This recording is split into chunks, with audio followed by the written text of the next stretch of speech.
Good evening, ladies and gentlemen, to the Saturday Night Sci-Fi Shadowchat Politics in Your Sci-Fi Settings live stream. I'm not sure how you pronounce that. Maybe it's Shadow what? Shadow, I don't know, something along those lines. Did I misspell it? Yeah, no, I don't know. Maybe, I don't know. It's the Shadowchat Politics in Your Settings live stream. Today we're going to be talking about politics in your settings live stream. With a few extra guests who he is slacking in putting in. Yeah, I'm sorry about that, folks. I'm trying to get a couple of people that really wanted to join us tonight, especially an old friend of mine. You guys all know him. An old friend of all of ours, Dave Deci, also known as Grim. But real quick, here comes Kai. Oh, hi. Hey, how's it going, man? Pretty good. Pretty good. Glad to hear it. I realized after the show last week, that we'd already covered sci-fi weapons, and so I figured with everything that I figured with what's going on in the real world, might as well just knock this one out and talk a little politics, because you know how everybody loves to talk politics, especially the little guy here. This can't go wrong. This cannot go wrong whatsoever. Yeah, I think Omenal said that a while ago. But we're gonna try to keep it to gaming, just to be nice and not to rile anybody up. I know everybody's got all of that on their mind as it is, or at least they kind of should, at least in my opinion. We're probably going to talk about that. No, we'll be good. We'll be good. Yeah. There's no real reason to talk about what's really going on, unless like myself, you went to the grocery store and everything in the store was up an additional 12% from the last time we went grocery shopping. But we don't want to talk about that. We want to talk about sci-fi and empires and things like that. The Imperium. I know, right? And I see we've got Multi-Gun Man from Canada. We've got Hungar the Starvarian. I sent you a link, buddy. We've got Grim. He's trying to figure it out. Grim, if you go to the messenger message I sent you, there's a big blue number and letters, but above that there's a smaller version. Click that, and then it'll start feeding you into the show. You can fix your settings, or you can just hit enter the studio. Whether you want us to see your pretty face or not, that's up to you, as long as we can hear you, because as you notice, we've got Air Bud here. And what's that logo you got going on there, Kai? Hope is not a good plan. Yeah. I always say, and I've said about a dozen times today, expect the worst but hope for the best, or hope for the best but expect the worst. That's always been my hope. Oh, hey, here he is. Ladies and gentlemen, please welcome my good friend Grim. Grim, how the hell are you? Hey, how you doing, buddy? I'm doing great. I know you've probably met a lot of people in the chat. I don't know if you've ever met Kai and the Air Bud. That's my son, Jackie. I'm changing it. Don't worry. Okay. Oh, wait, we're doing politics, so I will go with that. Yeah, politics, yeah. Politics is good. Senator Armstrong. We're going to keep it to sci-fi, but yeah. We'll try. We'll try, yes. And I'll bring a couple more of you in just a second. I don't know what happened to Bo. Bo Paints Minis. He wanted to hang out. I know Omenal, and I know Cigar, and I know Hungar wants to hang out. And unless my son is willing to come up and share a screen, we've only got 2 more slots that we can fit in. I'm not kicking anybody out except maybe me or Jackie. So, quick. No, don't even, man. You'll stay even if I and Jackie have to leave. Okay. I appreciate that vote of confidence there. Hey, no problem, man. After this week of gaming, I wanted to, I know I won't see your face tonight, but that's cool. We had so much fun that I just wanted to, add a little bit to it because this was a really good week for just about everybody I know. I hope you guys are all having a great week. Oh, gotta close that door, otherwise. Now the sling. So, Graham, so for those of you who have never met you or have only talked to you in the chat section of various videos, tell us a little bit about yourself. Well, I live in Virginia. Shadow, we have a little home in the Shenandoah Valley. Excuse me, and suffer from some illnesses. Like I told you before, I was in a chemical accident, a pretty bad one. I do writing and do real estate stuff, and that's about. If you politically, you know how I stand on that sort of thing, and do a lot of. Tell us about your gaming. That's what people really want to hear about. Your gaming stuff. Sure. Do a lot of Warhammer Fantasy role play with my own, not with my own system, but my own world. We do Twilight 2000. We do Traveler. We do, of course, D&D, and we do a mixture of some other not so well-known games, including some games that a friend of mine has made up, just his world, his system. And we do a little bit of the old school Cadillac of gaming, which is the ICE system, which is Rollmaster? Enterprises, Lord of the Rings and stuff. Oh, okay. No, not Rollmaster. No one's got time for that shit. Well, yeah, he includes a lot of Rollmaster in that. The fellow that ran it. Oh, I know. I just make fun of like, here's your binder, son. Yay! Here's your encyclopedia. Yep. Oh man. Yeah. I love making a character and have someone hand me a binder and go, we're playing, and I'm like, what the hell's this? Your character sheet. What the hell? Well, he calls it the Rollmaster, the Cadillac of gaming, and that may be true, but when you get down to whether you have sweat in your eyes in a combat, it's almost that bad. Yeah, it may be the Cadillac, but it's like working on a BMW under the hood. You can't work on that shit. No. Absolutely, yeah. I think when you get something that complicated, that is it's a good system, but you really got to know it, and you got to have your players know it, and that's hard. Oh yeah, that's hard. You ever played Rollmaster, Shadow? I think so. And if I didn't play it, I owned it and sold it. Oh wow. Yeah.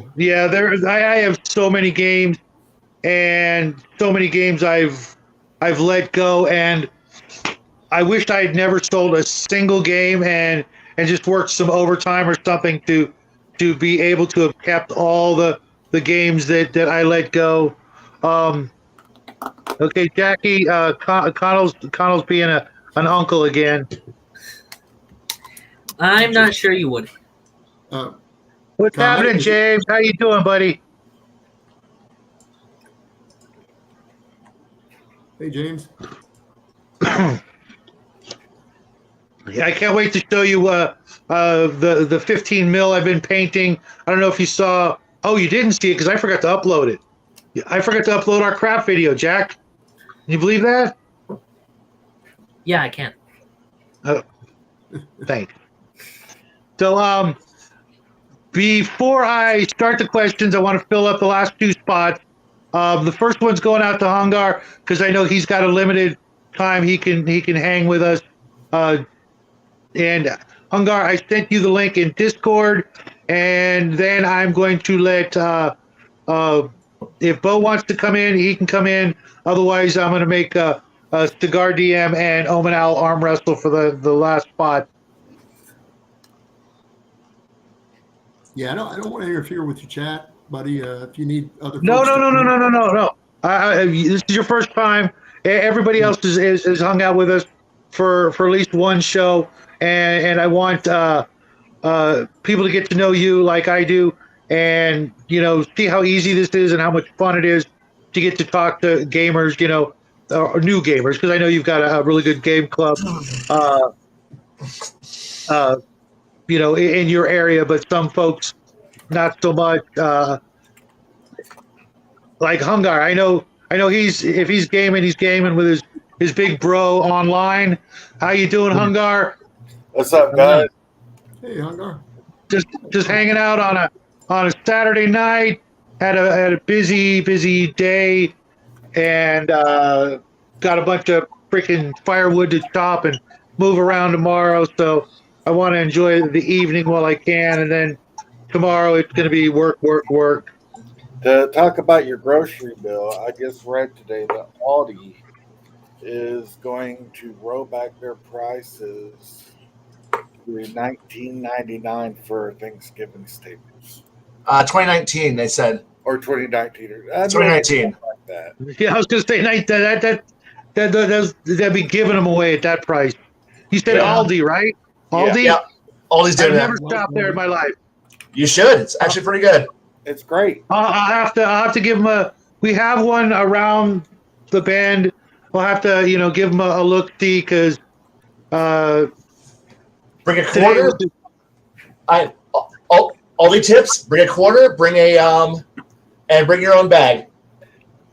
Yeah, we usually bring our own bags, and as for the quarter, that's for the shopping cart, right? Yep. That's what I heard. Do you like Chick-fil-A?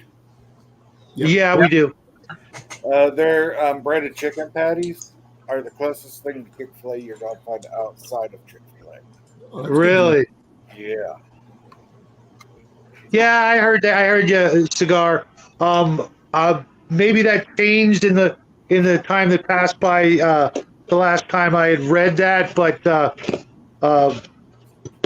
we'll see. No, I will not, James. I don't even know what those what those are. I don't know what that is. I don't know what those are, but I'm definitely not eating the bugs. Although the little guy tried shrimp once, and I don't know if he liked it or not. Not a But big those fan. are bugs. Not a big fan. Yeah, I don't care how much crunchy goodness you throw around it. It's still a squishy bug on the inside.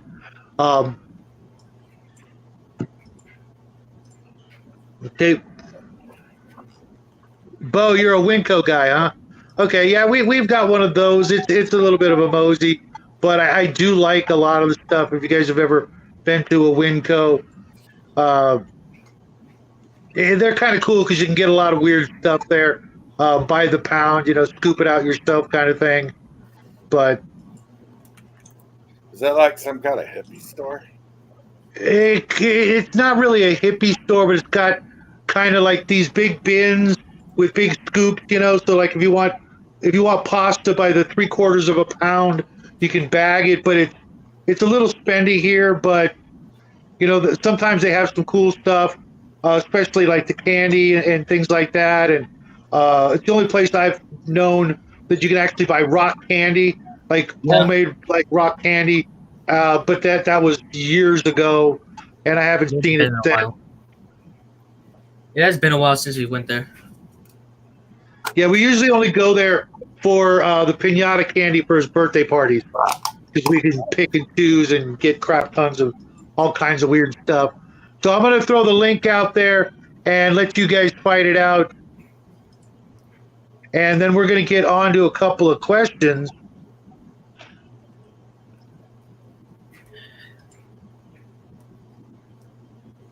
Okay. Whoops. I screwed that up. I got distracted. The one here has tongue and oxtail and tripe. That does not sound like something I'd be interested in trying. Oxtail's awesome. Tongue's awesome. Really? Oh, yeah. Not a huge fan of tripe, but tongue. Yeah, it just looks weird. It just looks weird. I don't know what part of the body it is, but it looks weird. oxtail is really good. Down here, we have a lot of Caribbean restaurants, and you get the oxtail. It's cooked in like gravy, and it's just like so good. Oxtail is pretty tasty in a soup. I've never had it, and I wouldn't even know where to go to get it, like at a restaurant or anything like that. Any Caribbean restaurant. If you got a Caribbean restaurant near you, they've got oxtail. No, we live in a pretty small town. I don't even think we have a Thai restaurant. That's a shame. We almost certainly don't. Yeah, it's a pretty small town. Oxtail Next to a couple other small towns. We've forgotten a lot of things we used to eat historically. Sad. Oxtail was a medieval common thing, but places just don't carry it anymore. It's just the same old things in a lot of places. I believe you were saying that a couple of weeks ago, how it's all restaurants. Shadow, you said it's one thing, same thing, kind of the same thing everywhere. Mm-hmm. You were right. Yeah, we've got like Burger King and Jack in the Box. The nearest Carl's Jr. is like 5 miles away. That sort of thing. It's a really small town. We've got 2 Walmart, a Target, and not much else. So let's get on with questions. Connell and Omen, I see you guys hanging out there. I'll get you guys in there. One of you guys in there, or 2 of you guys in there, depending on who pops out first. Jackie. I'm working right now. Well, you can always come up here, make room. Welcome, Bo. We had a lot of fun talking throughout the week, as well as seeing you last week on the show. All we can see is your shirt. Hold on. I had a stand that I used for this thing, but I misplaced it. Yeah, I just use a gun case to prop up my my tablet on. It worked. Wait, really? I wouldn't even know what that is. I'm a pacifist. What are you using that? That's Libertarian pacifist. I use it for a miniature case, but it's I forget what brand. It's freaking sturdy as heck. It makes for a great miniature case. Which reminds me, I gotta look for some more at the gun show next week. Well, a gun show. I've never been to one of those. I would think that's where all the radicals and people that have been indoctrinated hang out, right? Yeah, home away from home for me, man. My old man had a gun shop when I was a kid, about Jackie's age through high school, and I learned a whole lot working there with him. Obviously, I learned a lot before that and a lot after that, but I learned a lot about police officers and other stuff. That's how I got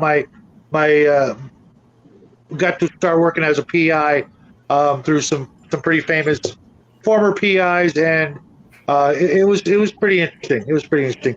So the first question, I'm assuming everybody here either runs or has a sci-fi gaming type story in the works, right, guys? Yeah. Might have at one time, yes. Okay. That's what I want to hear about first is tell me a little bit about your gaming universe and what, for the most part, what's the major type of government or political structure that you've got going on there. So we're going to go start with Jack, then Kai, then Grim, then Hungar, and Bo, you're last because you came in last. So it'll be kind of counterclockwise, I guess. So Jackie, let's hear it, bud. Okay, so that was a big question, but I'm going to answer. Tell us about your gaming story. What kind of political structure does it have? Well, the major political structure would be that of the Galactic Republic, or whatever name I'm planning on giving it. I want to give it something other than that, but that is what it is. Okay. I've already used the Empire for the good guys, so like, oh, you're just switching it. No, That's what they are. But this is like an all-encompassing like one world government, except it's the entire galaxy, which is secretly run by a Lovecraftian being, but publicly it is a free and democratic republic, which has this secret group of cultists that are running everything, like no matter what. They only allow people who either agree with them or agree with them enough to not be dangerous to them to actually run. They go around trying to get rid of the old system, the old Imperials, which are pretty much all dead by the point that the story takes place. But the major, like the royal family is still alive, or at least the emperor is still alive, and his brother, who was kind of the emperor for a bit, is also alive, but neither of them, well, in the story, the emperor is like, there's no evidence that he actually exists, and not because they got rid of it, but just because he himself destroyed all of it. And then his brother, who is the leader of the resistance movement to get rid of these, like the secret shadow organization,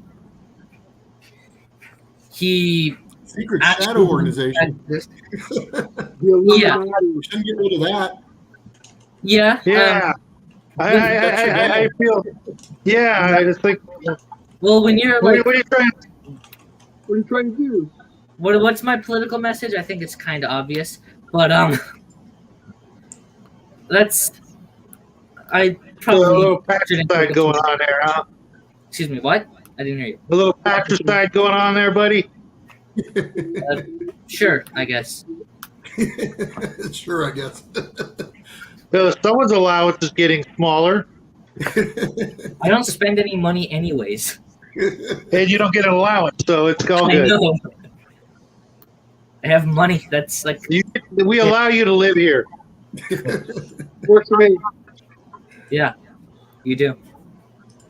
Probably not for very much longer, though. Hey, you got 4 years that you're on your own. Kind of what I'm playing. You got to take over the country by 40 years. You can do it. I'm rooting for you. We'll vote for you, Jackson. I don't think that's... Maybe. Who knows? He doesn't want to give away his plans just yet. Yeah, not something that'll come back and haunt you in the press later when you're running. Yeah. And this said you wanted to be Emperor of America in the world? No, more like Prime Minister. Prime Minister, gotcha. You don't say what you want to do out loud openly. That's right. Yeah, exactly. That's what they call People's Exhibit A. Right. Yeah. Shadow. Yo. I'm going to bounce, dude. I'm falling asleep. I'm sorry. Oh, man, is he putting you to sleep with his bedtime story? No, it's the medications. Yeah, I feel better. Oh, man. It's okay. Sorry, I'm feeling the best.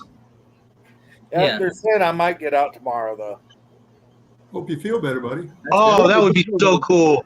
Yeah, that would be so cool. I'm going to go straight to James's house. Oh, okay. Make sure you give your mom a big hug for us. And make sure you tell her I said thank you. Will do. God bless you. All right, we'll see you real soon, buddy. God bless you too, man. Nice rest for you. Yeah. Good night, guys.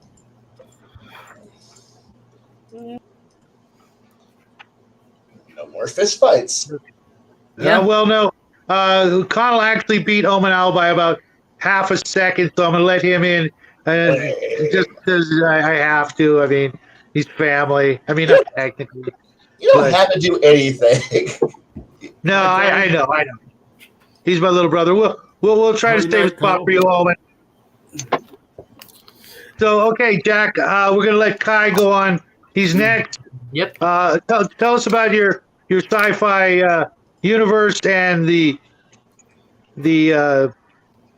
I guess the big government or the biggest one or however you want to describe it. If you want to All right. Tell us a little bit about a couple of them that work. All right.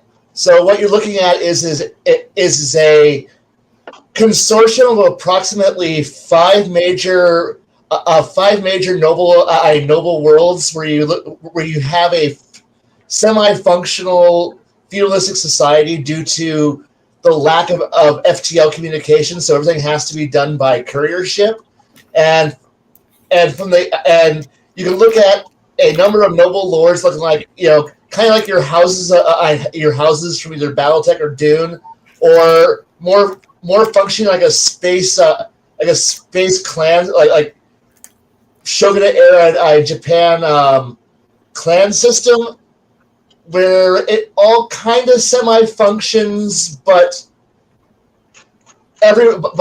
each world has its own families that are all murdering each other back and forth.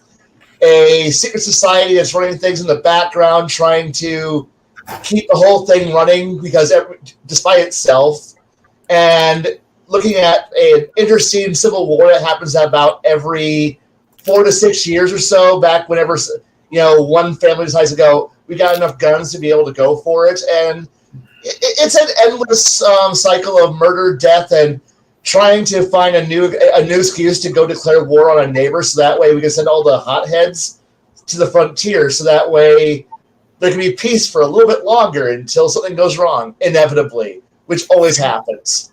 Why does that sound so oddly familiar throughout world history? That sounds oddly familiar. That's how empires work, and because of the fact that you're dealing with a setting that does not have bullshit Star Trek garbage FTL communication crap, because I'm sorry, sensors and communication do not let you go break causality and see into the future, and because it uses a warp line, warp point, FTL corridor system, you don't just have I pick a course and go flying off into a direction. No, you got lines, and because of that communication network, you have delays that you have to take into account. So you need a feudalistic society between the core 5 worlds and then the outer colony area, which is the conquest zones that you're constantly exporting all the troublemakers to go hopefully kill themselves on people on the outside. And we just continually cycle people off to the murder fields. So that way we have peace. Wasn't that what Rome did? That is what Rome did, and feudalist Japan, and every other empire in history. Dune, BattleTech. If it's sci-fi, it works. And at the core of this is the poor, you can call it the Padishah Emperor, or you can call him the Shogun, you can call him whatever it is. He's the guy in charge only because he has the most guns currently.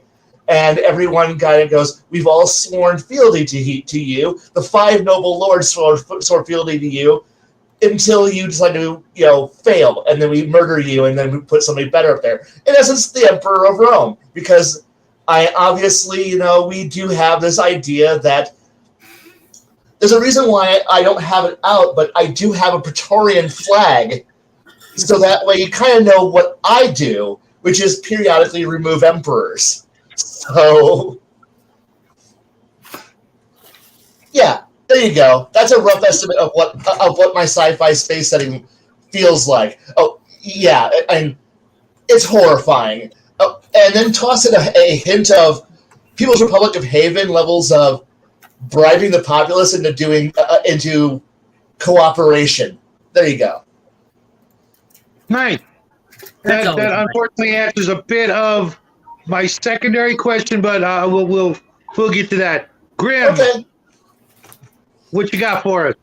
Oh, well, first I want to say I can't see the chat, so if anybody says anything to me, I'm sorry. I'm new to this. Okay, no worries. Hope you guys will forgive me. I wanted to say hi to everybody if I didn't before.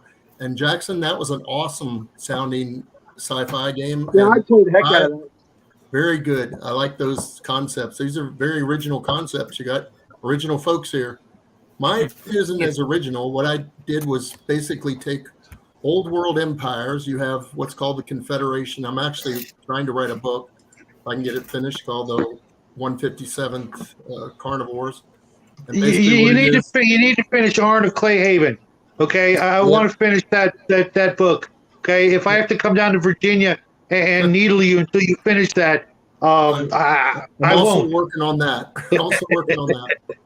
And It's more about come over, not to come down. It's more of an over. over, yeah.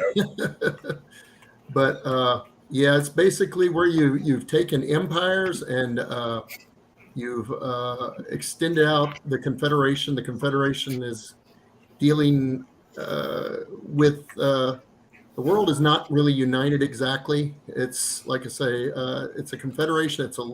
And when you get into space, different groups have rebelled against the Confederation a long time ago. So you'll appreciate this, Jackson. You have a new Spanish Empire, and their goal is kind of like the old Spanish Empire. They are treasure seekers, and they're going around different planets, different explorations, and they're trying to find valuables, kind of as the old Spanish Empire was.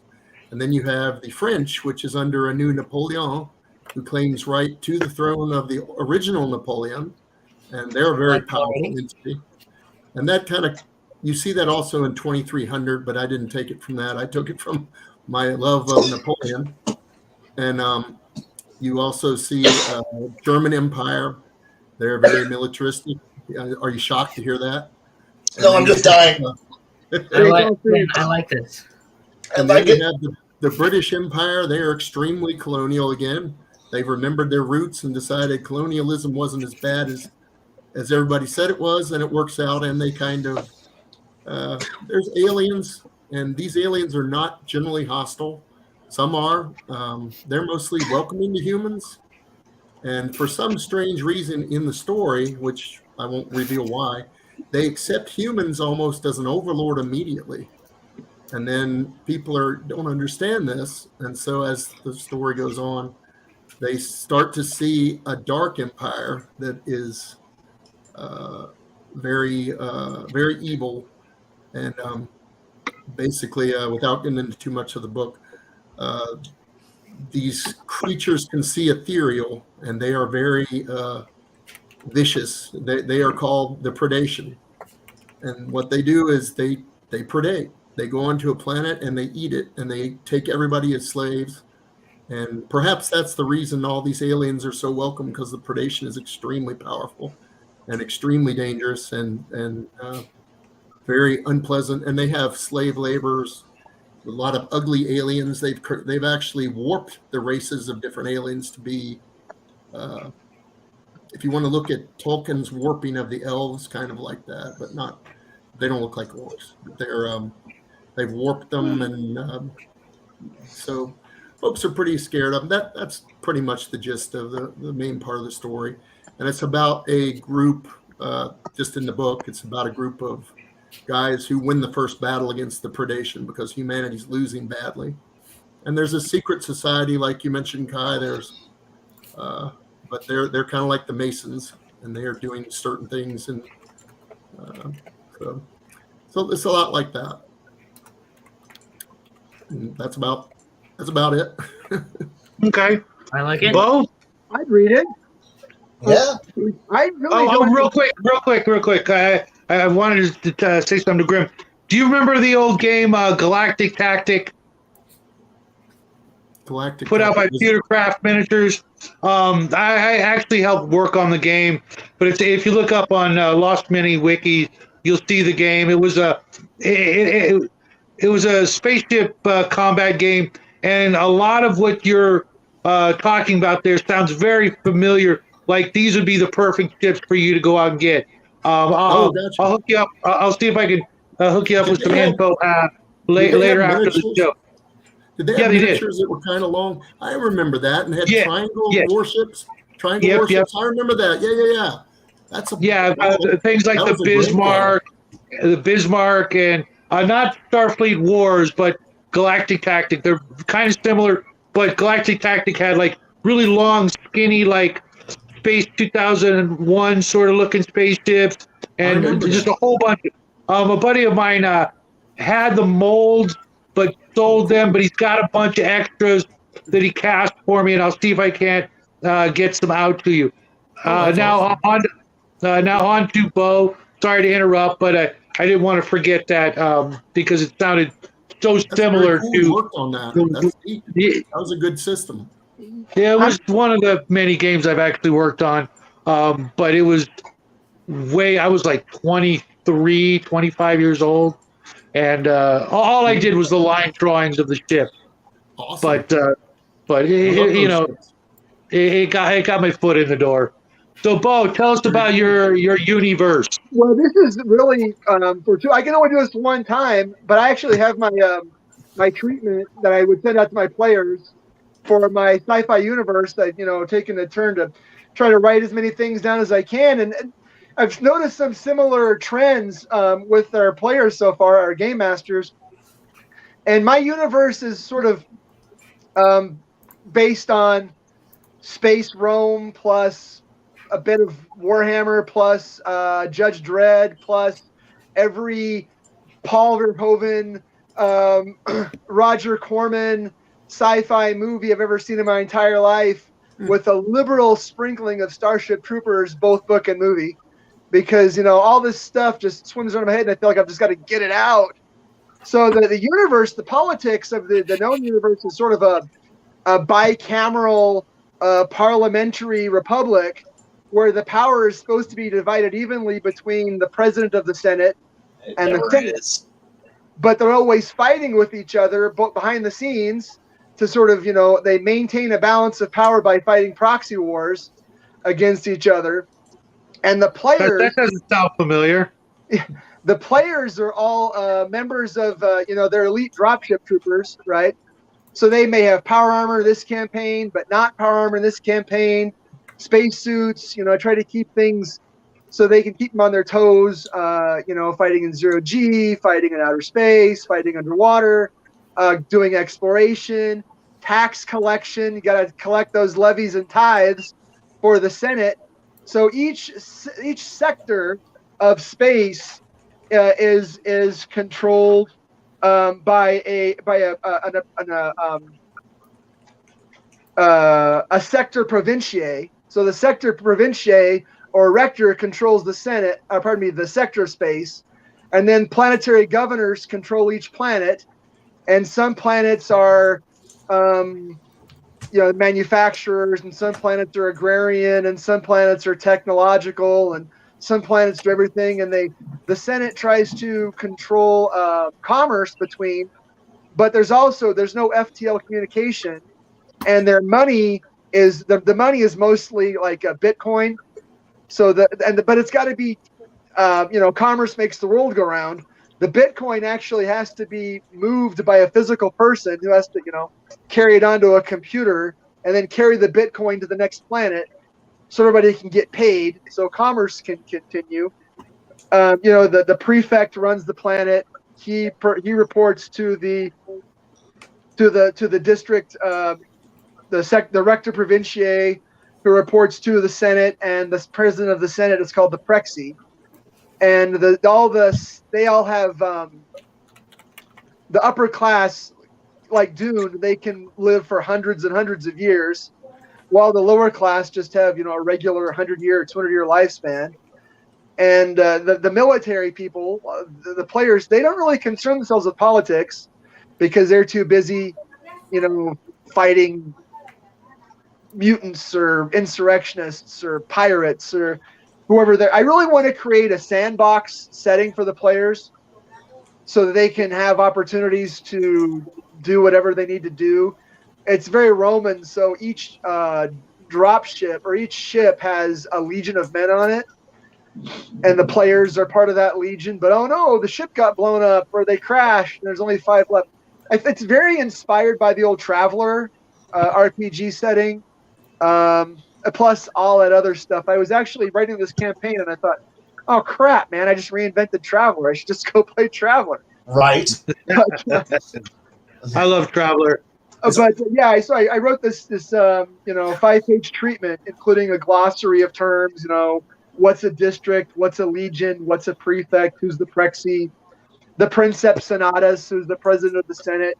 He's the guy who's, mostly going head to head against the Prexy, and the Prexy might want to become an emperor, or maybe the Princeps Senatus wants to become the senator or emperor. I tried to leave it really open ended for the players and just lay down a skeleton.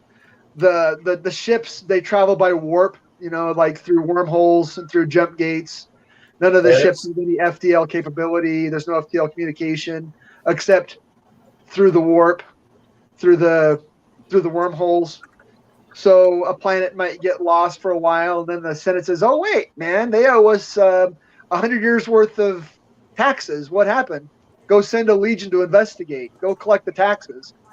So there's a lot of room for rebellion or enforcing the emperor president's will, whatever the players want to do. Did I leave anything out?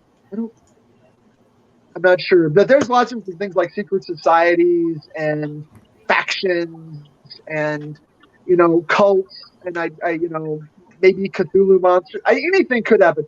As of right now, the players don't know about any extraterrestrials. I tried to make it very human centric. And if the players end up discovering a sentient race of aliens down the line, they can decide if they want to have a war against them, like the bugs in Starship Troopers, or make wars with them, or the skinnies in the Starship Troopers books. If any of you have read it, I'm sure. Pardon me, didn't mean to insult. I'm sure everyone's read it a dozen times. But that's pretty much in a nutshell. It's arguably a parliamentary republic, but there's lots of room for totalitarianism and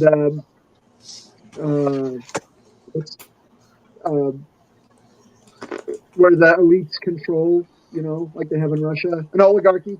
There's lots of room for planetary oligarchies and noble houses and trading guilds and everything that a campaign that spans at least one or two arms of the galaxy would have.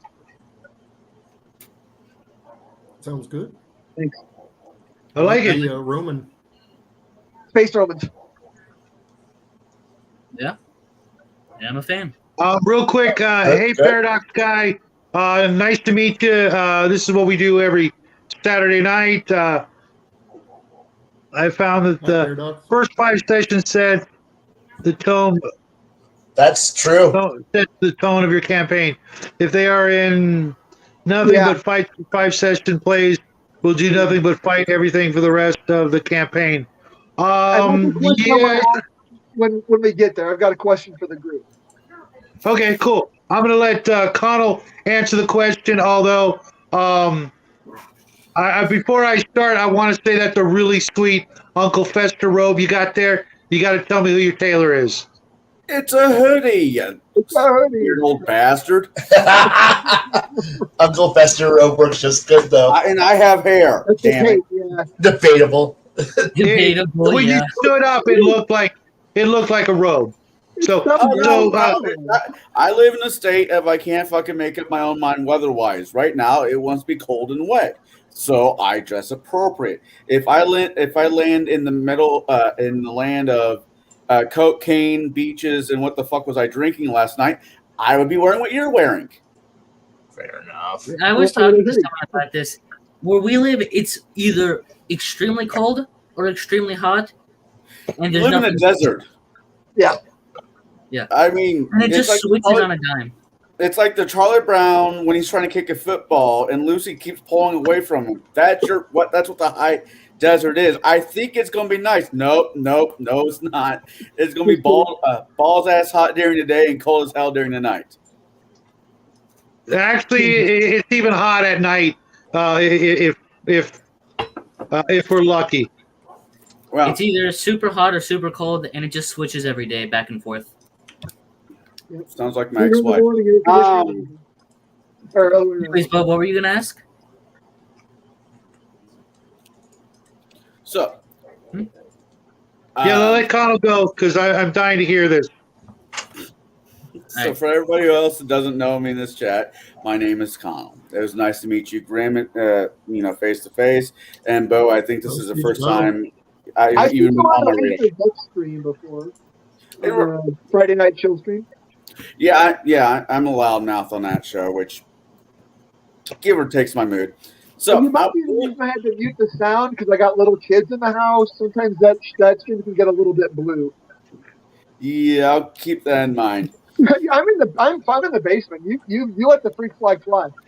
All right. So before we go any further, I like to say every answer that I give tonight will be sponsored by Evil.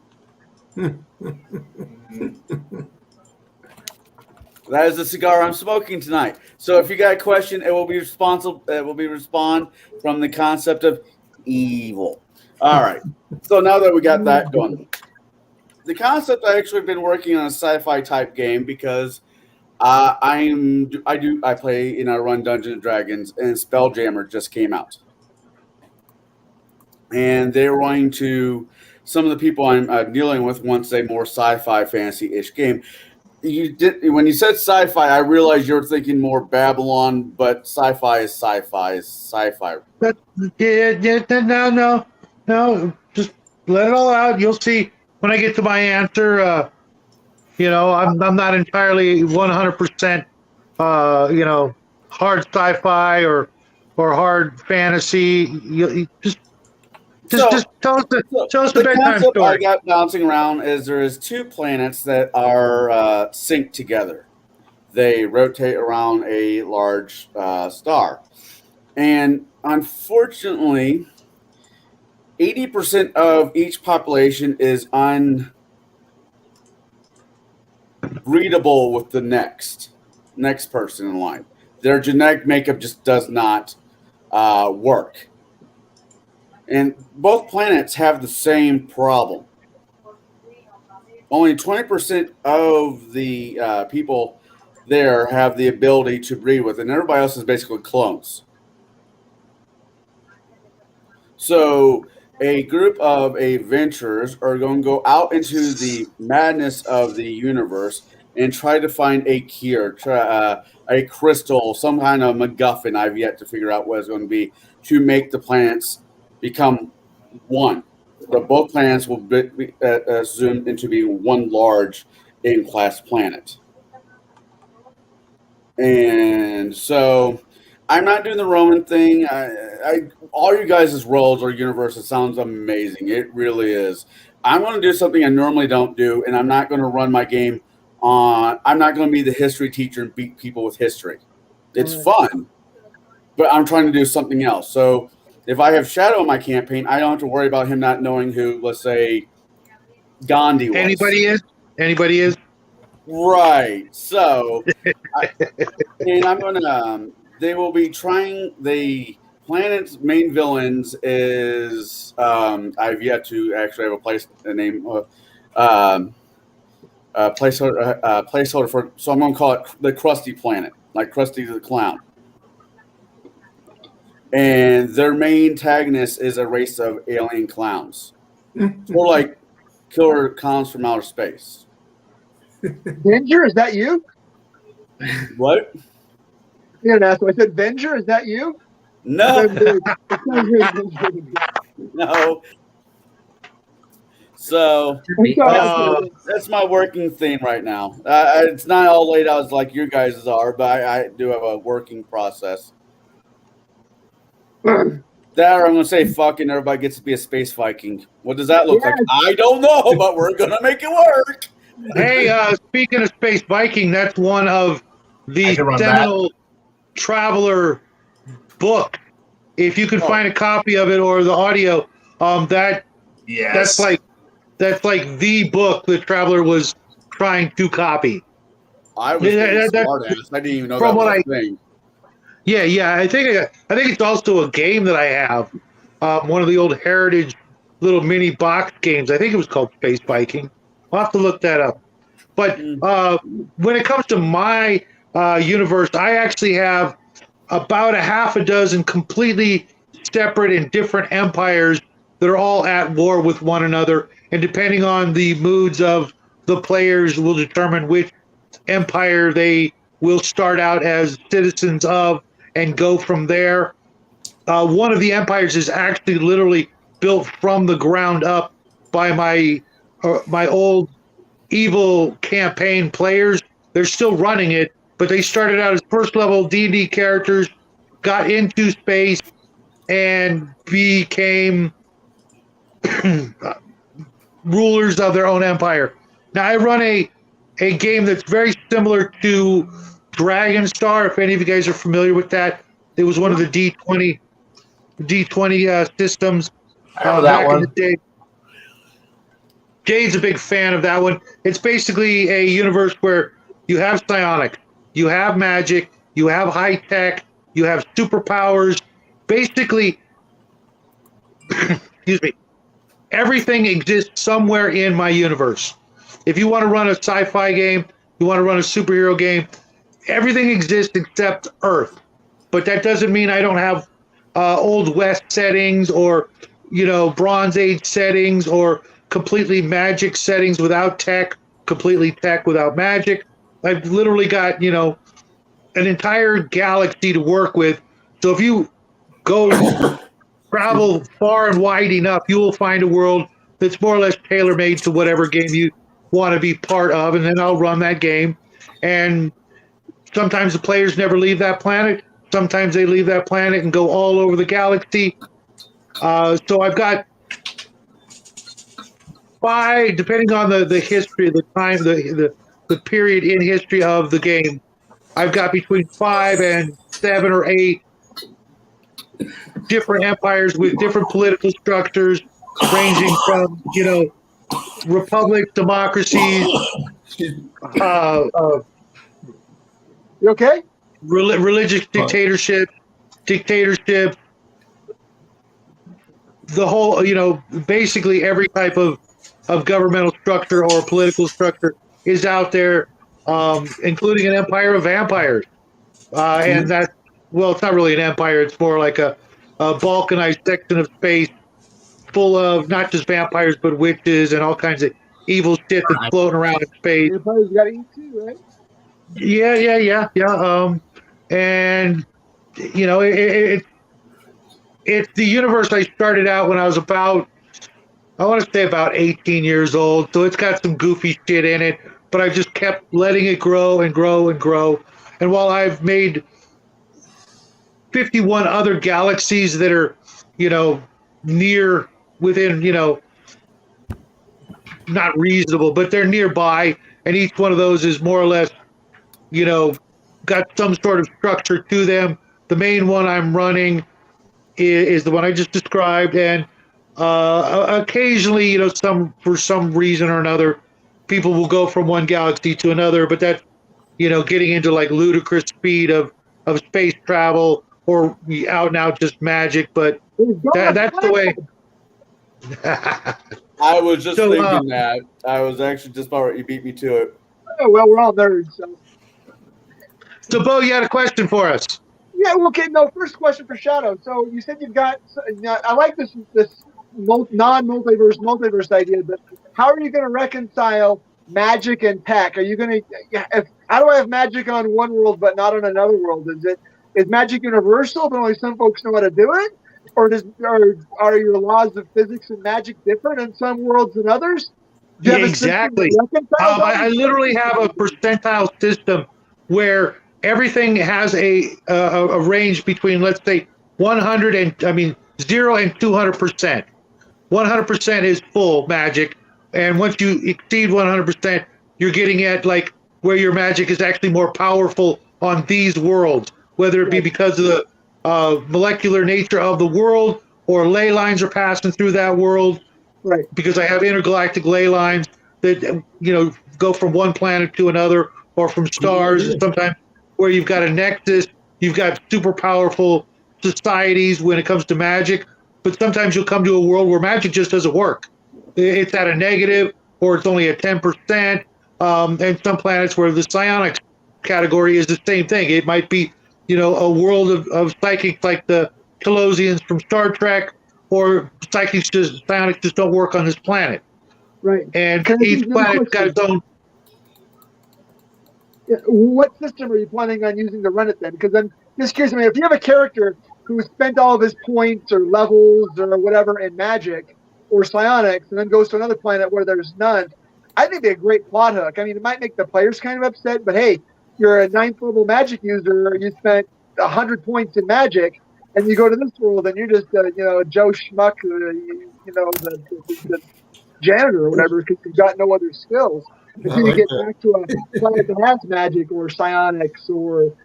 I mean, I think that is fascinating. I love it when the players can get a disadvantage. I tend to like my games a little gritty. What I do is, each game world.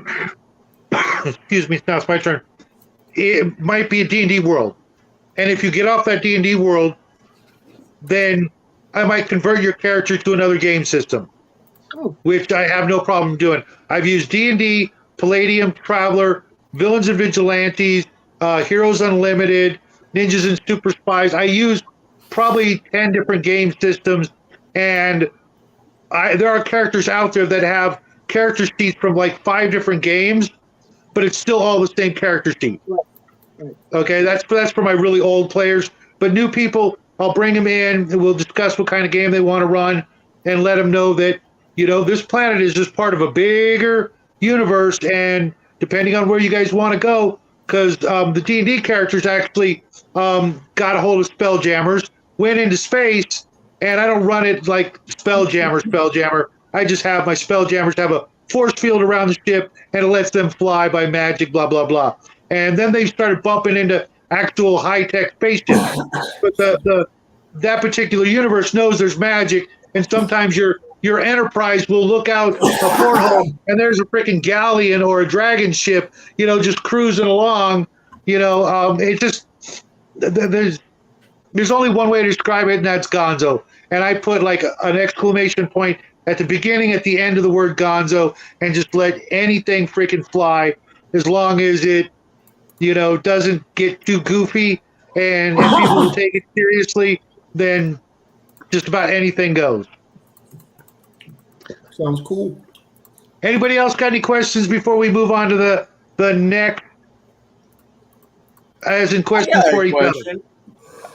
And this goes before we get. Got brought up before we even get started asking questions. How have you never had cow tongue? Excuse me.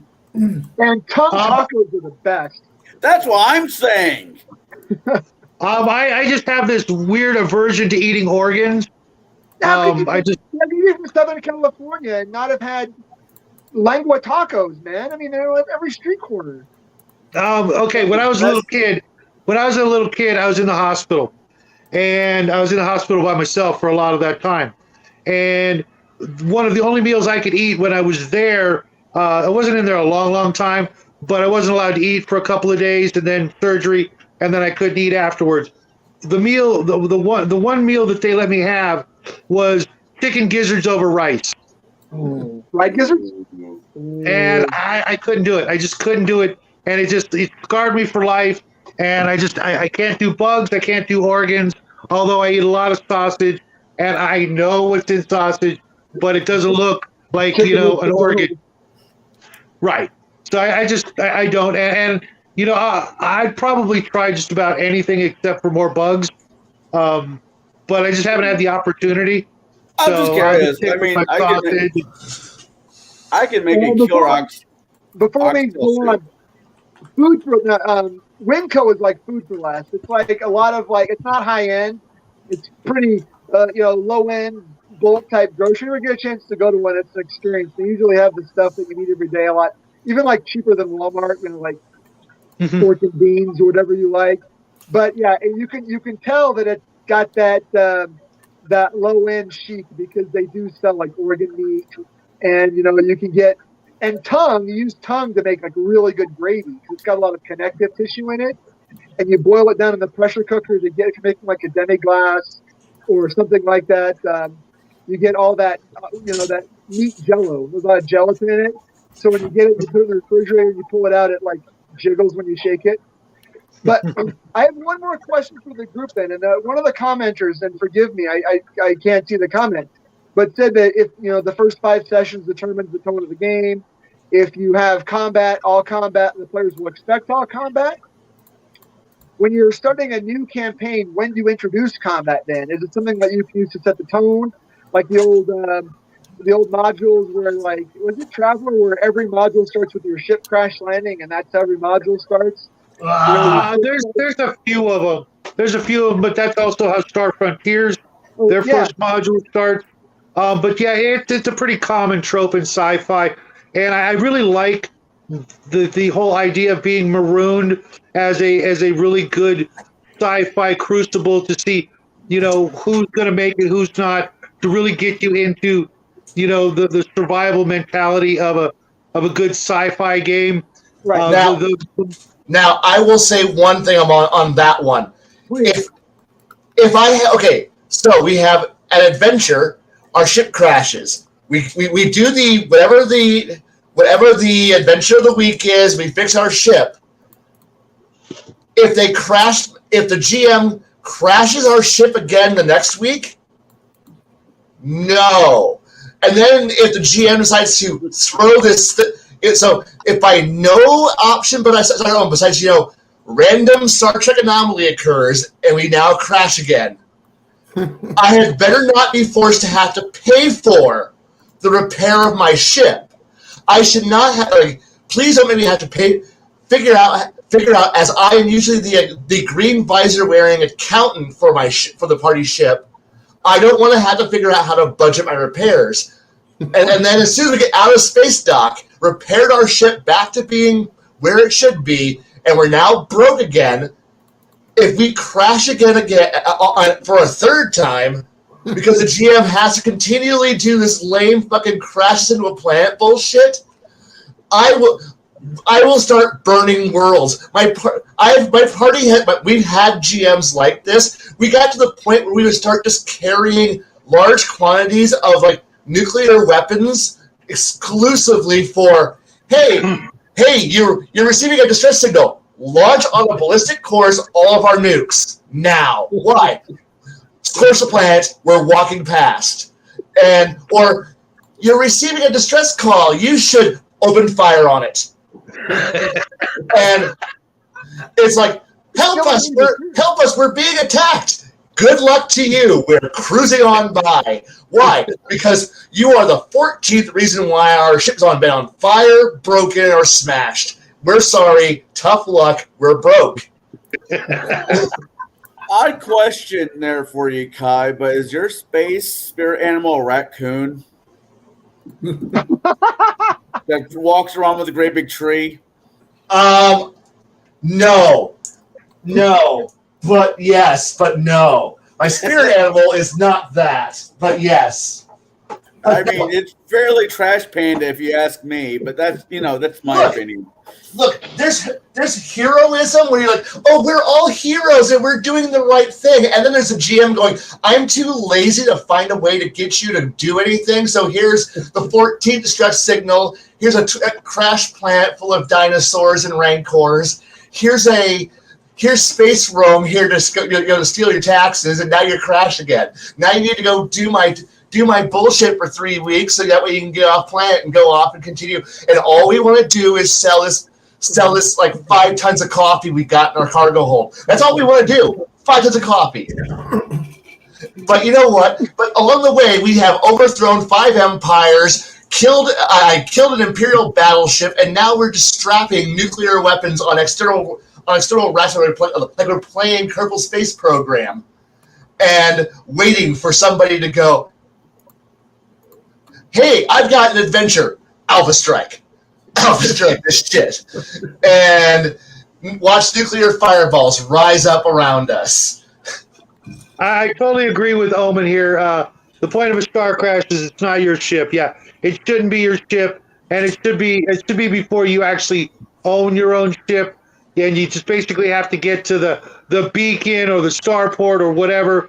Maybe it's 500 kilometers away, and that's the adventure. See how many of you guys can pass the test from star crash to retrieval point, whatever that might be, and then the adventure really starts. It gives you guys all, that sort of keep on the borderlands first level adventure to where Oh, but no. I've had GMs where the party has where we have literally, between me and like 3 other players, figured out the stock market in our game. We're investing. We're paying other traders to haul extra crap for us. We're making money. We have cash.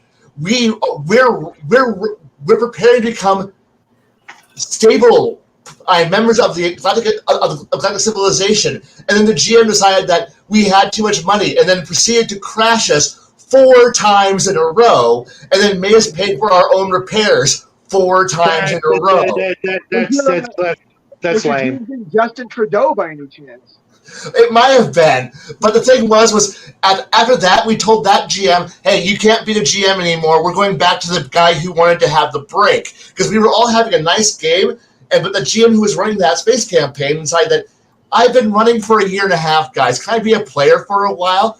And we're like, and then the player who crashed us 4 times is like, I'll run this thing, and then he couldn't think of a plot line besides crash you into a plant, and it's like he got pissed at us that we had enough money that we were like, hey, we crashed, right? Okay, we get on our space phone, call the space tow truck, and go have it haul us off. And he goes, wait, you guys bought insurance on the space cruiser? I'm like, you didn't buy space? What? You don't buy space insurance for your space cruiser? I mean, we're all veteran EVE Online players. Yeah, of course we're buying space. Are you not buying a clone either for yourself when you die? He goes, you could do that? Were you not paying attention to the previous GM? He told everything. He explained it all to us. How are you an idiot? Why are you our GM? Well, I'm the GM. Wanted the job. Right. And I'm the one who's like, I don't want to GM. I'm GMing too much. Can I just play? We're playing a space campaign. Yeah, I love space campaigns. And you're right. You're right. I am a rogue trader at heart. But dear God, but no rogue trader game I've been able to be in has ever let me be the captain because somebody else wants to be the idiot behind the wheel. But nobody knows how to do the job right. So my job's always in rogue trader being the accountant. Why? Because nobody. Rogue trader, open up my third eye and melt you to dust. Because nobody else who plays Rogue Trader wants to be the guy in charge of logistics and payroll. So if I let anyone else do the job, everyone's broke, everyone's angry. We got a mutiny on the ship, and the port engine has fallen off. So, and good luck getting the Imperium to give you a Mars class battlecruiser engine. Today, because that's what our hull's based on. But hey, we're broke because somebody else is the accountant. So I need to be the accountant, and I can't be the captain. So I'm always ticked off because I'm never the guy in charge. Despite wanting to be the guy in charge and be able to run a damn good ship. But everybody else is like, I want to be Captain Stupid. I want to wear the big shirt and the big coat, the awesome hat, and the big sword. And I'm going to tell us to go stupidly off into the, oh God, we hit a planet. What the fuck? Why did we hit a planet again? Oh my God. I guess we got to deal with Space Rome's border patrol yelling at us because we decided to ship something stupid. Because useless reason why we got to have an adventure, because whatever. Yeah, I want Omen as the navigator. My week is not complete without a Kai rant. Yeah. Oh yeah. Huh. Yeah. Okay, next question. This one's going to be a quickie, so hopefully we can get through 3 questions tonight. I already want to stretch this into a 2-parter for next week, but real quick. What is your single biggest influence to come up with the system you just described? Jackie. What's the biggest influence? Single influence. Just one thing. If you had to say one thing was the biggest influence on your sci-fi game, story, philosophy, conceptual idea, what was the thing that you could just, that either sparked it all off, or you wanted to copy the most or emulate the most, or just gave you the most ideas that you wanted to tweak here or there?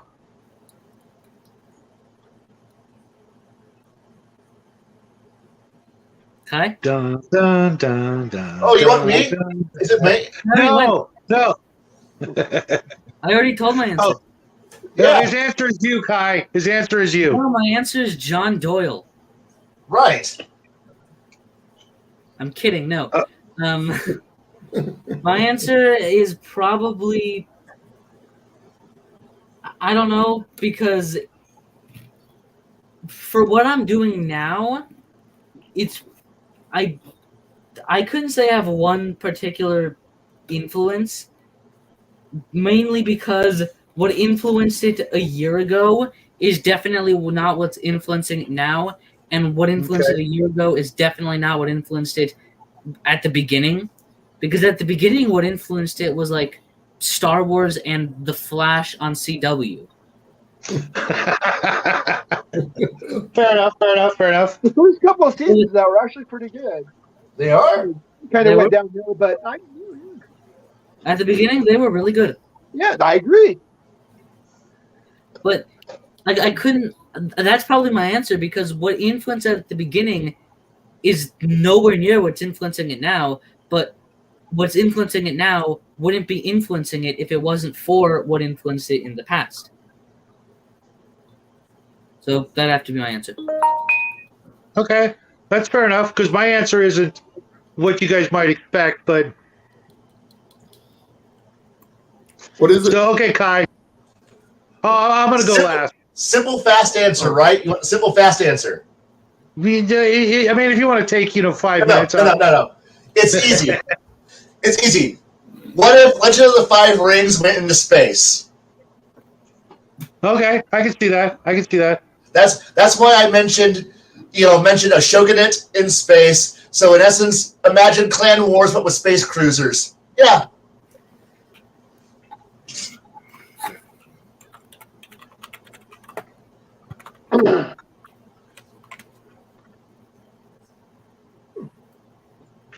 Okay, Omen, if you don't come back with 15 ships on your back after you left with 1 ship, you are a failure. You're right. I can see that. The whole damn space Hulk. Okay, Grim, let's hear it. Oh gosh. Well, I would say, I liked Starship Troopers and, of course, the original Star Trek. But I guess if it was one thing after that, was the special effects of, I'd have to say, the 1977 original Star Wars. That was just very impressive. When you're young and you're seeing that on the screen, especially the beginning. That really that was powerful. That was done well. Nothing like this new stuff, but that was awesome. That would be the one thing, I guess, that really was impressive. That's it for me. Okay. Bo. Starship Troopers, the book, and Aliens. The second movie, Aliens. I wanted to make a game where all of the players played members of, an elite drop platoon. You guys are dropship troopers. You come down in jetpacks or in pods or in a dropship. The problem that book was so good. That book was so good. Yeah, it was. The problem is I can't find players that all want to play the same type of character. Everybody wants to play a class-based, level-based game, and I want to be the tank, and I want to be the damage dealer, and I want to be the healer. But that's not how the military works. You look at a platoon, like a mortar platoon. You got 20 guys that all work a mortar. You might have different avocations. Hey, look, I was a mechanic before I joined the service. But but nobody. I don't know. People are so hung up on being a unique snowflake that nobody wants to be a part of a platoon of guys that all have 85% the same skills or 80% the same skills. And that's a question I'd like to pose maybe for next week's show. How do you make it so that people want to play your game? The other question I have for later on is, how does the economy work? Because the economy and politics are the same thing, right? They are. Economy and politics. To a great extent, yes. They are. but I'm really interested in Connell's answer before we move on at all. I'm just, but yeah, Aliens, Starship Troopers, and then after that, 1930s serials, 1930s Flash Gordon, 1930s Buck Oh, Rogers, yes. every man. kind of, like how Cloud City and Star Wars, Bespin Troopers was Bespin City was based on Flash Gordon. Oh, yeah. Cities, kind of People really, so many people would benefit so much by going back and looking at the oldest available stuff, that being the old movies and even the Flash Gordon comic book back in the day. Yeah. Oh my God, if I could get a hold of those, I would never leave they're my easy chair. You could probably find them for free scan with not even a deep search. But yeah, my two biggest influences. I want to run a platoon of guys. Yeah, I understand there's a medic and a radioman, but in my universe, they all have this. It's the embodiment of Robert Heinlein. Their specialization is for insects. Your guys in your legion, not legion, century.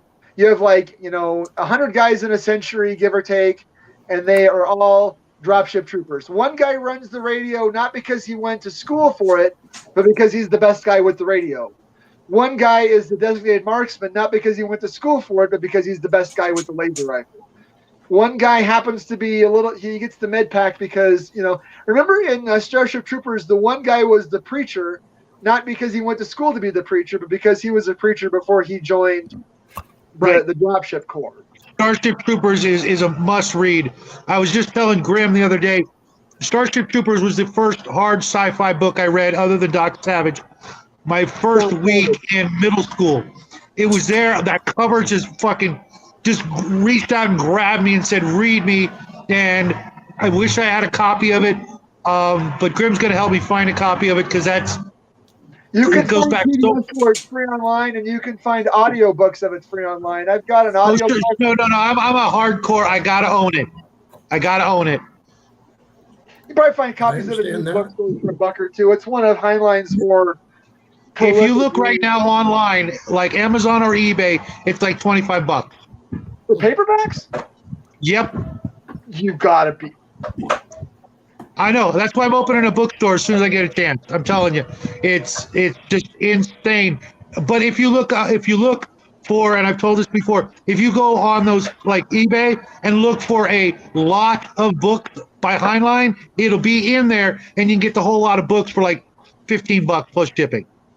But when you're looking for a specific item, people go, oh, it was a movie, therefore it's got to be worth a crap ton of money. And then they will charge you a crap ton of money and just wait until some sucker comes along and is willing to pay the $25. Well, yeah, before we get Connell's answer, I'll tell you that game books have gotten like that. I've been looking for specific game titles. Yeah. And the prices are through the roof. Anything that's out of print right now, like I was looking for GURPS Traveler, the one from 2008, I think. $100, $100 for, and I put in. I said, look, okay, the new copies of GURPS books are going for like $50. I'm not paying a dime more than $50. And I even think that's exorbitant. Here, I'll tell you a real quick tip that I know you probably haven't heard from me, or maybe you have. If you want to buy stuff, buy it after Valentine's Day. If you want to sell stuff, September 15th. I'm telling you, right after this holiday season comes, people are going to be dumping stuff like crazy to make up for this holiday, especially all the way through Valentine's Day. February 15th, start looking, hit your eBay searches, save the search. Every day you'll get a different offer from people trying to sell stuff, and they will be willing to take a lot less because this holiday season is going to be the most expensive in American history. With that, we're going to go on to Connell, and then time, Connell. I apologize. No worries, guys. It's perfectly fine. What was the question? What's your single biggest influence for your sci-fi universe, story, game, what have you? What's the one thing that's going to influence you or has influenced you the most? Jim Henson. That's an unusual answer. Elaborate, please. Farscape. I'm Okay. so fucking tired of every alien out there being a bipedal fucker. With a plastic appliance glued to their forehead.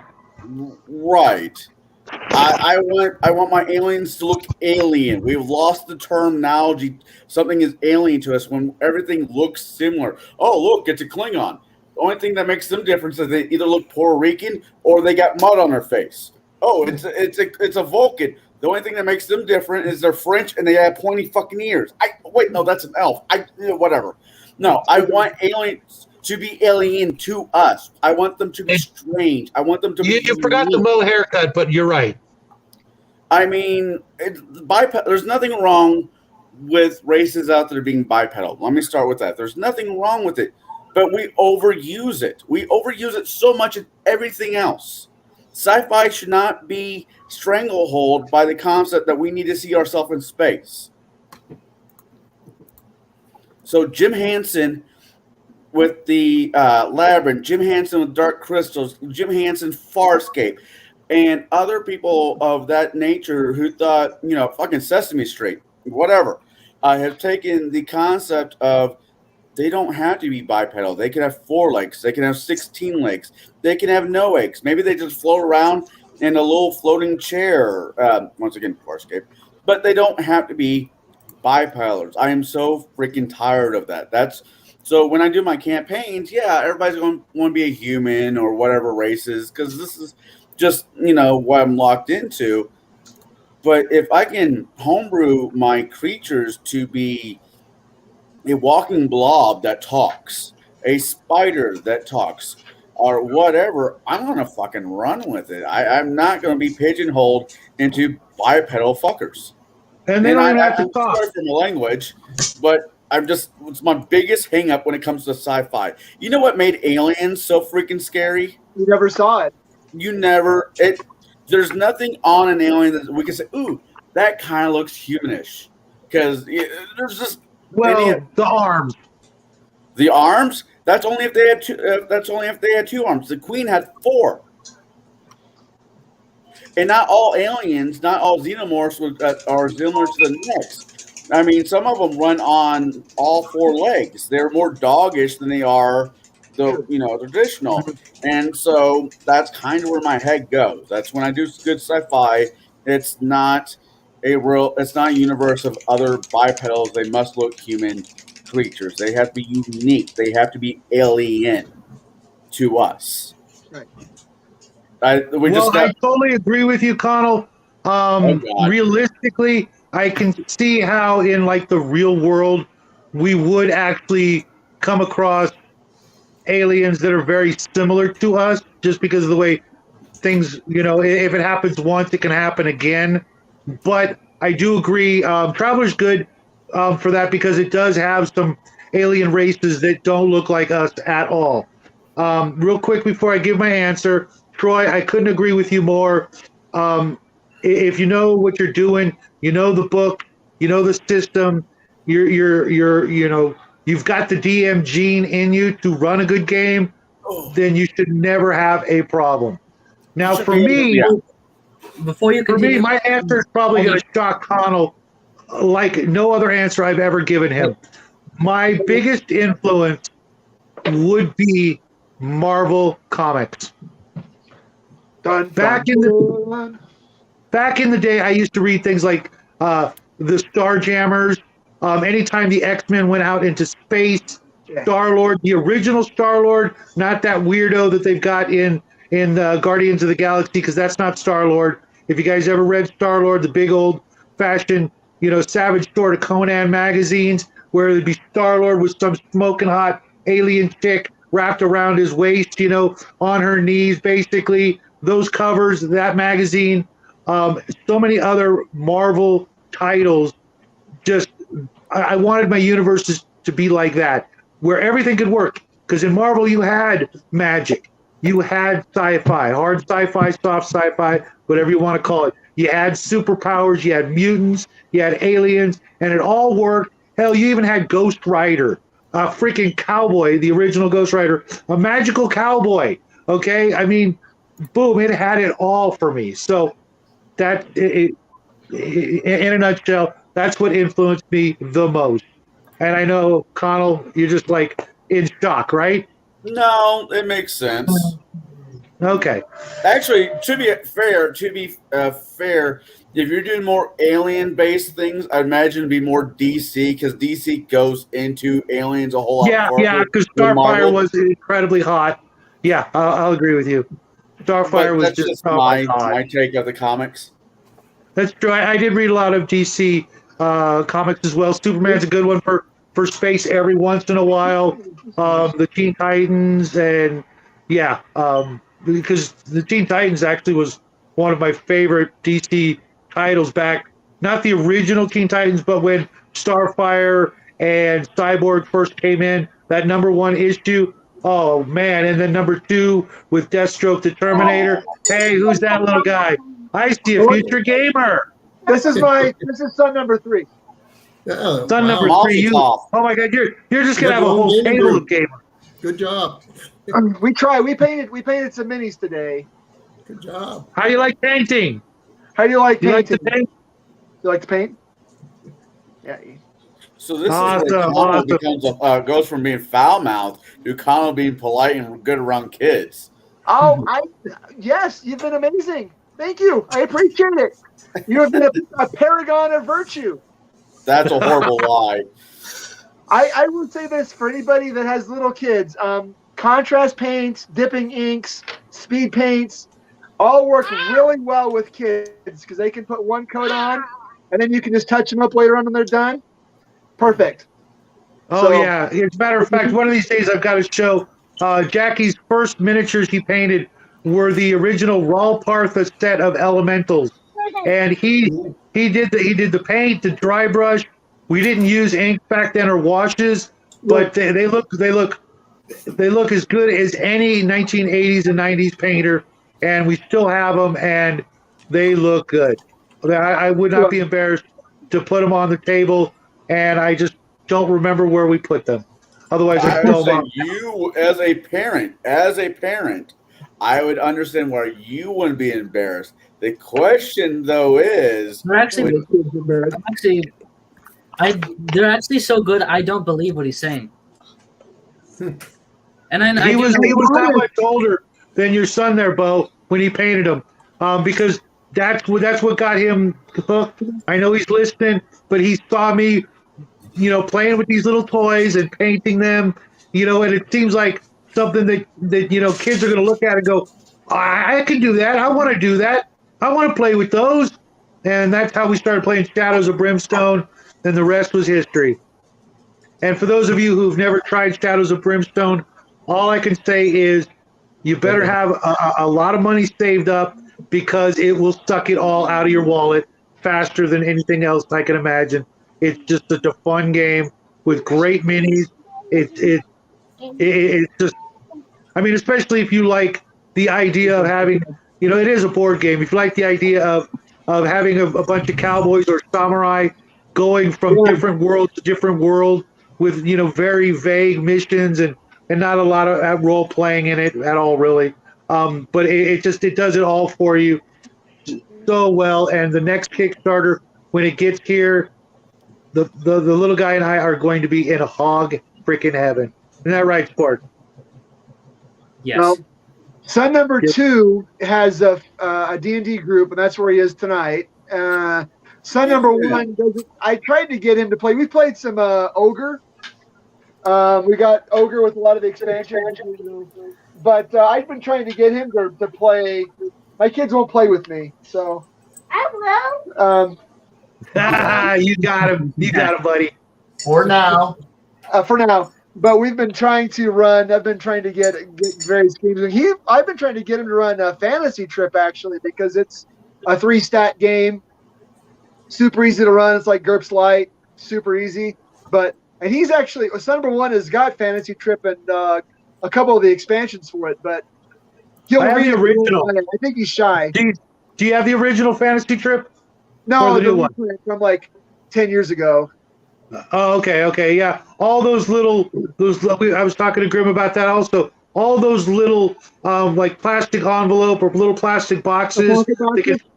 Yeah, the micro games or whatever you call them, the ones that can fit in your back pocket, you can take to school and play on the lunch table. Yeah. Oh Yeah. man, so many great memories.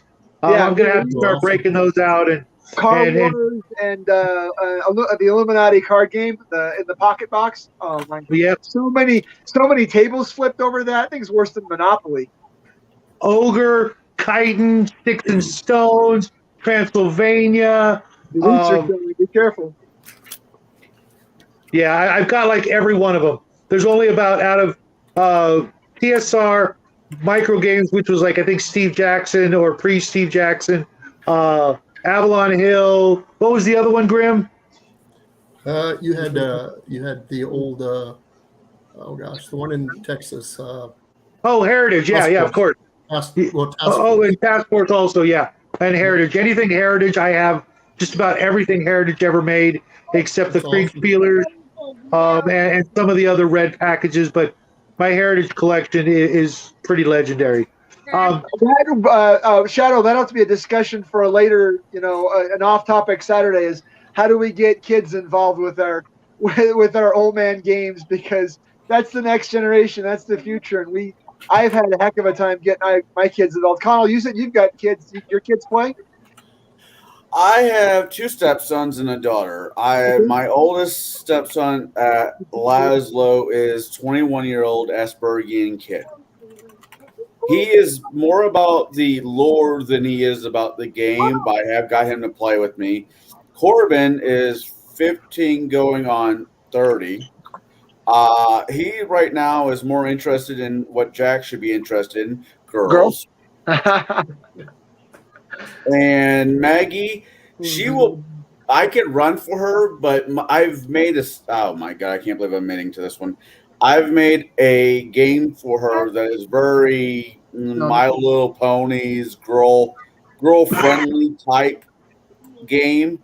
I'd play it. Let's go. That sounds good. And she enjoys it. I've ran it for her and her friends. It's like was it Monster High, Milo Pony, very just that theme. But as Shadow said, if you're I'm not saying I'm a great DM. I'm an okay DM that I'll just throw biscotti on the wall until it sticks. Sure. Did you just say biscotti? Sure he did. You got a problem with that? Hey, Connell, I hate to say this, and I hate the fact that I'm going to say it on live internet webs, whatever you want to call it. But believe it or not, 2 words for you, man. You want your daughter to play Sailor Moon. We don't have I refuse to run Sailor Moon because that is an abusive relationship. Oh my God! So you have watched it? Okay, fair enough. Because there is an RPG, and what you could do is you could like get one of those old newspaper or brown paper bags and put it over the cover of it, and not tell them what they're running. You know what I mean? And just say, I see where you're going with that one. That way you can hold your head up high in public, and not have to worry about your reputation, and nobody would ever need to know the truth, because we all know players never read their book. So you'd be good. I'm not ashamed. If there was like GURPS did if you're familiar with the webcomic, the Girl Power, I mean, all the kids like the Girl Power webcomic, and they put out a source book for it. I mean, I bought it. I'm not ashamed. Your miniature is getting good. I like to spend as much time with my daughter as I can, and if she's willing to sit down and play, and I'll run whatever she wants. And honestly, it feels more like I'm running the way Shauna prefers with my daughter and her friends than the way I DM for everybody else. Watch out, those girls, man, they'll turn into murder hobos on you before you know it. So, my daughter is vicious. But she has me for a father, so it kind of happens. I gotta check up. Can we catch up on the chat? Yeah, same here. Because I went down for a smoke, a bunch of comments came up. I like this one from James. Depends on the condition of the planet. Most simulations run in Earth-like conditions generate weirdly familiar results. That's what I was kind of saying with the real world. I think we would see a lot of humanoids, even though they may evolve from things like dinosaurs or cats or dogs.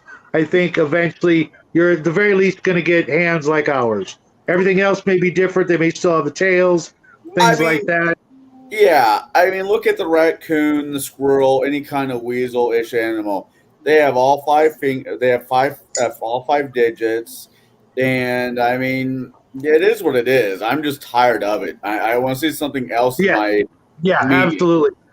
Just to throw a wrench into the the thing about the whole we need them to be less humanoid is that I try to do that because in my story, like 90% of everyone is an alien. So I wanted to make sure that I had the alien races down. I have a book full of them. None of the descriptions or anything make any sense, but the actual races themselves I kept. But I tried to make them like less humanoid, more alien. A lot of them are just like, oh, what if we made like an animal that exists on Earth, but they're humanoid now? But a lot of them aren't. I only wanted to do that like 5 times at most. I ended up like 7, but that what's important is that when you make an alien like non-humanoid, it's actually pretty difficult to a lot of people will see them as like an alien, and they won't. If you try to get them to be like treated like a normal human, people won't see it as such because they look like a freaking bear or something. They're not humanoid, therefore it's difficult for us to see any human qualities in them. So I was kind of forced to make them more humanoid as time went on, until eventually now where most of them are humanoid and the few that aren't are like very small exceptions. Because if you try to make like the main character an alien, the majority of the time, if they're not humanoid, they'll be seen as less of an alien and more of a monster. I think that really just depends on the players and the role that you set in front of them. For Well, not going the players, back because- to I think it going means the audience. Yeah, the audience. the players. Because I okay. don't run games, I tell stories. That's fair. But sometimes you need to put the audience on their ear. Right, that's your name now. Yeah, but Check him out. yeah. Hey James, you know what? I've got one of the newer copies of Ogre, and believe it or not, the rules are incredibly light. They're like 3 pages, I think, top for a decent game of Ogre. Let me see what I can do to get you some Ogre stuff, and maybe you could go out there and grab minis however you see fit to get a game of that going. Because if you've got an ogre and then you've got a small army to fight the ogre, that's basically Ogre. Sure, you can have an ogre fight an ogre, but it's not so much a fun game trying to do that, because whichever ogre is actually better is just gonna freaking win for the most part. It's not the most balanced game, but it sure is fun if you. I mean, I don't mind playing the hover tanks or the ogre. It really depends on which expansions you have too. There have been so many expansions for it now. Oh my gosh! If we're talking about the ogre board game, the big board game. Yeah, the miniature game. It comes down to like any other game, resource management. How many missiles does your ogre have? If you want to win. But I don't mean to derail it too much. My son number 2 just came home from his D&D game, and they left some minis here, and they wanted to make sure they got back to the rightful owners. I hosted a painting party tonight for that's awesome. moderately attention deficient 7th graders. That's incredible. It was bouncing off Great. the wall. It was fun. It's nice of you to do. And Troy here says there's good sci-fi and bad sci-fi role-playing games out there, but if you have to make it self all around as before play well. I mean, was it Doctor Who? The RPG game is absolutely horrible. It is. Yeah. And that was All way of them before are. the show All was of them finished, are. right? They're all terrible. Yeah. It's a great Firefly's not TV that show. bad. Firefly was actually a pretty good system. Well, I heard it had I never opened it up. I heard it had mechanics problems, but Shawner told me that if you have the supplement Big Damn Heroes, you put them together and you're good to go. Oh, hey, there's Shawner right there. What's happening, Shawner? Shawner disagrees with Troy. I'm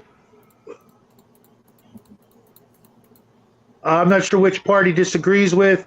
There was a little bit of grammar errors in Troy's message that made it hard for me to fully grasp what he was trying to tell me. And I don't recommend the My Little Pony game for anybody. That's a thing. Yeah. Apparently, it's a thing. Pony Finder. Did the guy who did Infinity Mine create that was game? home. I don't know. I just got the stats of the horse and mixed it with different classes and, ran with it. Oh, then you're missing out a whole world of weirdness. Yeah, no, I'm not. He is not. Okay, Shawner, we're going to have a talk about this statement later. Thirsty Sword Lesbians RPG, so good, apparently. I disagree, and I now disagree with everything else. And he also says, made FTW. Not sure where you're going with that one, buddy. And then Paradox Guy says, you have to encourage to play or have one NPC who is not humanoid from the start, so that gets the idea at the start, them in a space bar. Oh, that's a nice trope. You meet at a bar. Alone on the Wind RPG. That's just as, different. I've never heard of that one, Shawner. That's just as bad as your spaceship breaks down. I mean, I kind of wanted my party in my game. I wanted to have them start with the spaceship crash because I had to find a way to get them down from 100 members of one unit to 5 survivors. I mean, I get it. I understand what you're saying. For the first game, for the first game, I wanted to have them go to the Cloud City. Oh, okay, yeah. I agree with Shawner. The guys all go to collect the taxes, but the mutants or rebels or somebody who was also stopping the tithing or taxes from being collected, blows up their dropship, and there's only 6 guys left. Now they've got. So it's sort of the Xenophon, or they're caught behind enemy lines. They've got to work their way out, and then from there maybe they're pirates and start their own ship, or maybe they're loyalists and they go back to their units. Whatever the players want to do. So did I just hear players like interrupting the tax system? Oh, here we go. No, you're in trouble. Maybe they could be pirates. I mean, if they want to rebel, I don't want to run a storytelling campaign so much, but I do want to let the players have the ability to take it anywhere. It's kind of like No Man's Sky, but actually works.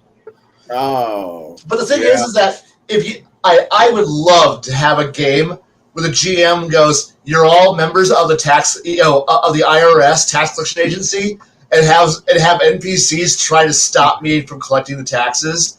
Oh, you might as well make me part of the Attorney General's office for the mail and being like, "We're sorry, someone decided to fuck with the mail," and suddenly like MIB shows up, but you're just the post office. Mail is serious business, ma'am, and then burn down a village. But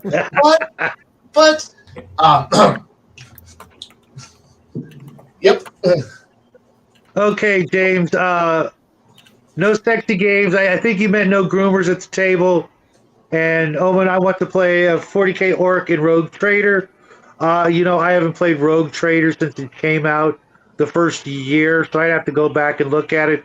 Because for me, it seemed like Rogue Trader, the book I'm thinking of, was mostly a miniature skirmish game. That was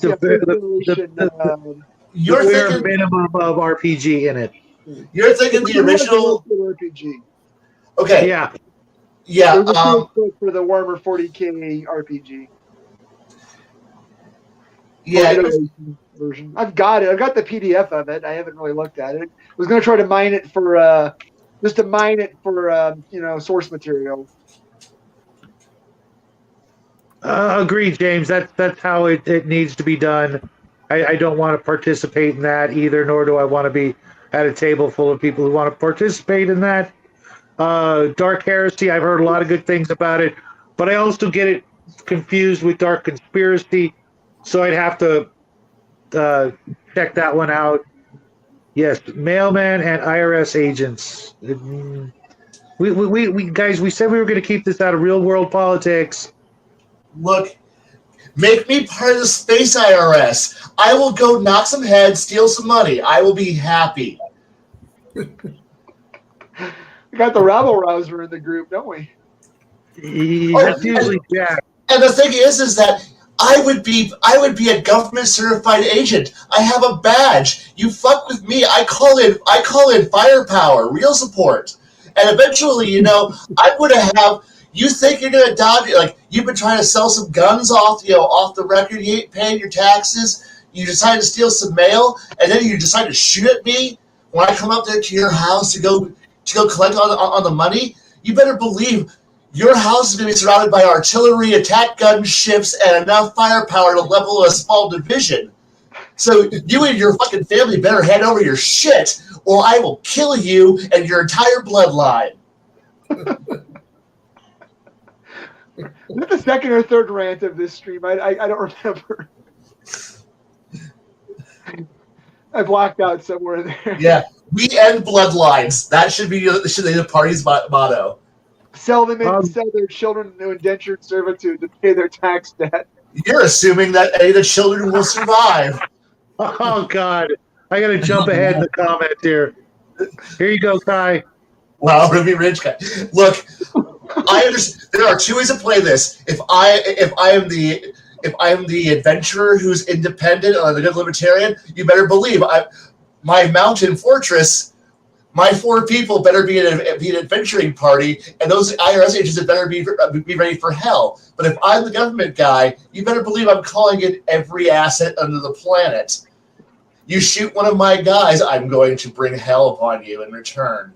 That would be kind of fun twist on it. It's Elliot Ness in space. Yes. Yeah. And Jabba the Hutt is Bugsy Siegel or something like that. Okay, Stoner, real quick. You meant Fantasy Flight Games here, right? Yes. And then second, Stoner, is this a reference to The Prisoner? Because I'm probably the only guy here who probably really watched that. I know that one. Okay. Okay. I thought it was the only one.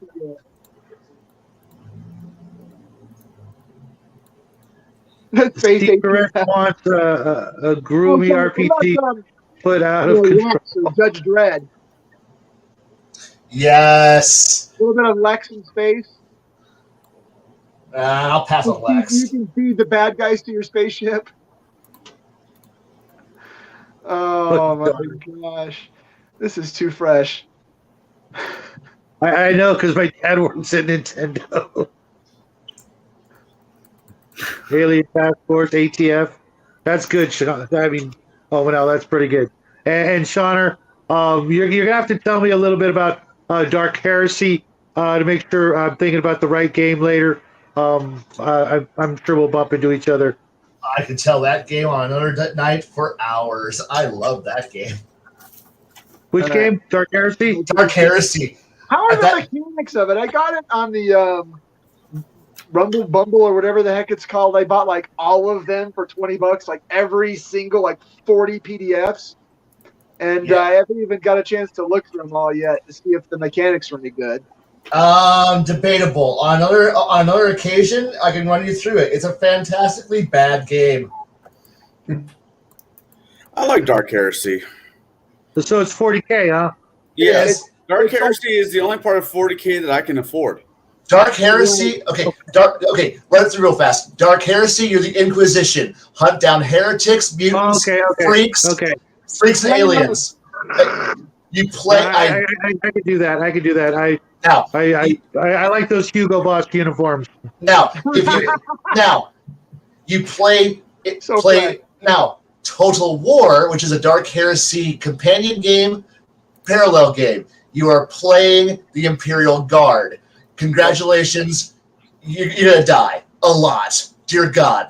You can play. Oh my God. You also have Rogue Trader, which is using the name of Warhammer First Edition as a game. Congratulations, you're a space captain. If you don't negotiate with me right and you don't pay your bills, I bomb you from orbit. And I pay your bills, fucko. Moving on. And there's a game that nobody really wants to play, but everybody wants to play, and that's Death Watch, which is you're playing the Space Marines. It's boring. Dear God, it's boring. Why? Because all you are is a Space Marine. Boring. Move on. You can play the Chaos version of Space Marines, which is slightly more interesting because you're the bad guys, but it's still lame. Isn't there a Grey Knights expansion too?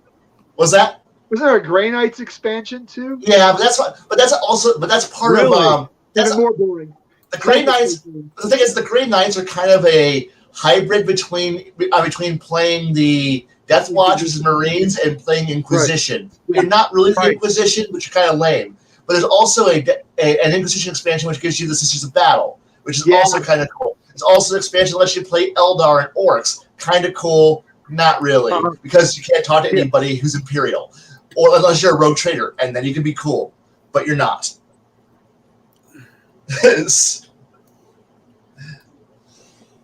Realize that, of course, Games Workshop is worse than me. At least I'll admit when I steal something and put it in my campaign. Yes. Now, play Dark Heresy and play it at Arbites.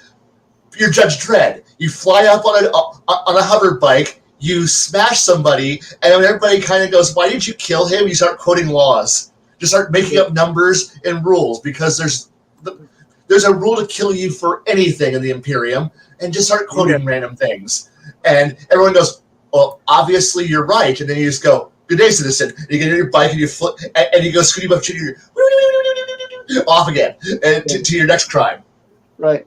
And then they put you I didn't know Stoner had read so much GW related stuff. That's interesting there, Shawner. Terribly not surprised. No, I am totally surprised. Mostly because I guess because it's so miniature oriented. But you got to admit the lore is pretty interesting, and the visuals are just so over the top in some situations. It's 80s. It's over the top 80s. Yeah, newer Games Workshop is very, very tame, and like everything else, it's very watered down and Disneyfied by comparison. But I was actually more of a Mutant Chronicles fan back in the 90s. You mentioned that. I don't think you ever sent me the link to the miniatures for that game. For Mutant Chronicles? Yeah. Mutant Chronicles. The airplane, the Spitfire mechs. Oh, okay, yeah. I'll show you some links. The stuff is hard to find.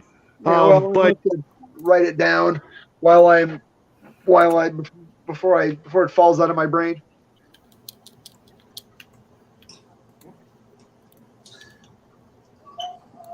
There you go. I wrote myself at some point, French and Indians will fight Martians and Necrons on my table. Yes, I totally believe that.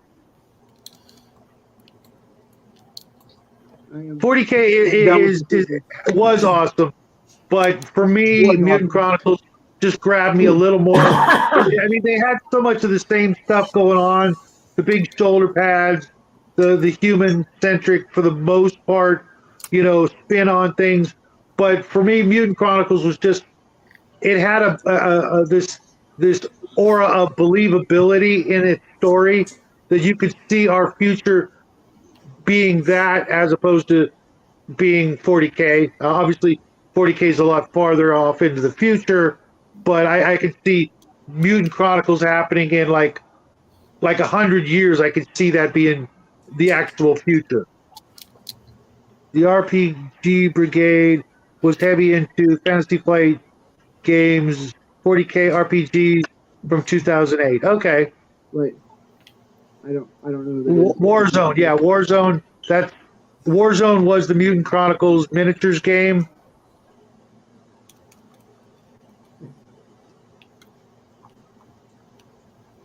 Oh, 15 million. That's the way to go, James.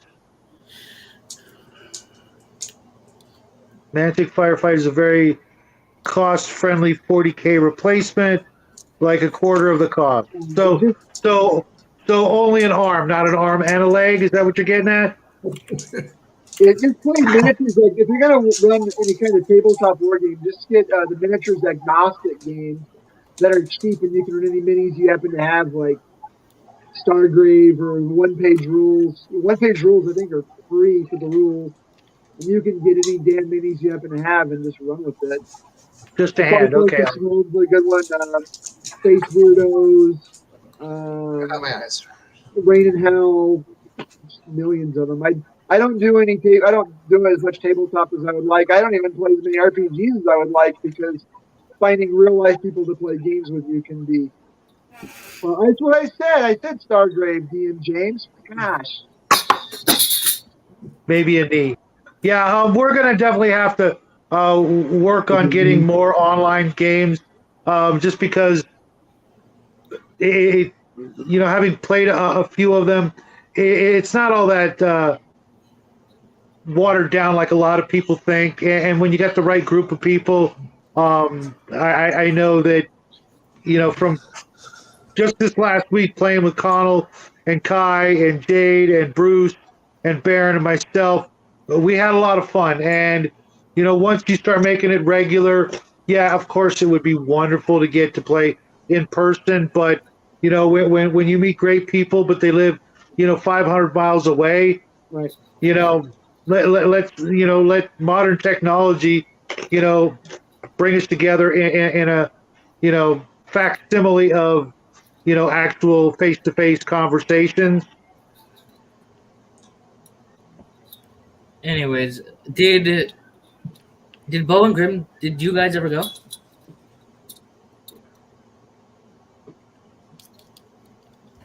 We do. Yeah, we went around the table twice, right? Okay, so what's your next question?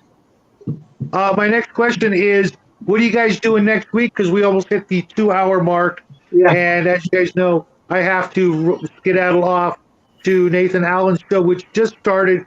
And for those of you who are not familiar with Nathan Allen, he does a paranormal show on everything from Bigfoot and aliens and psychic powers and real life weirdness going on. And all of you guys are welcome to come hang out with us over there.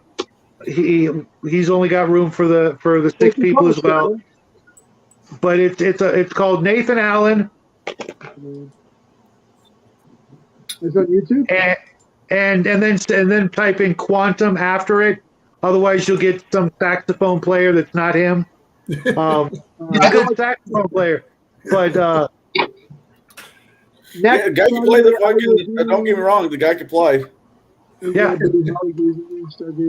Dude, Buddy Holly. Dang. I don't slam the outhouse door that hard. Shoot.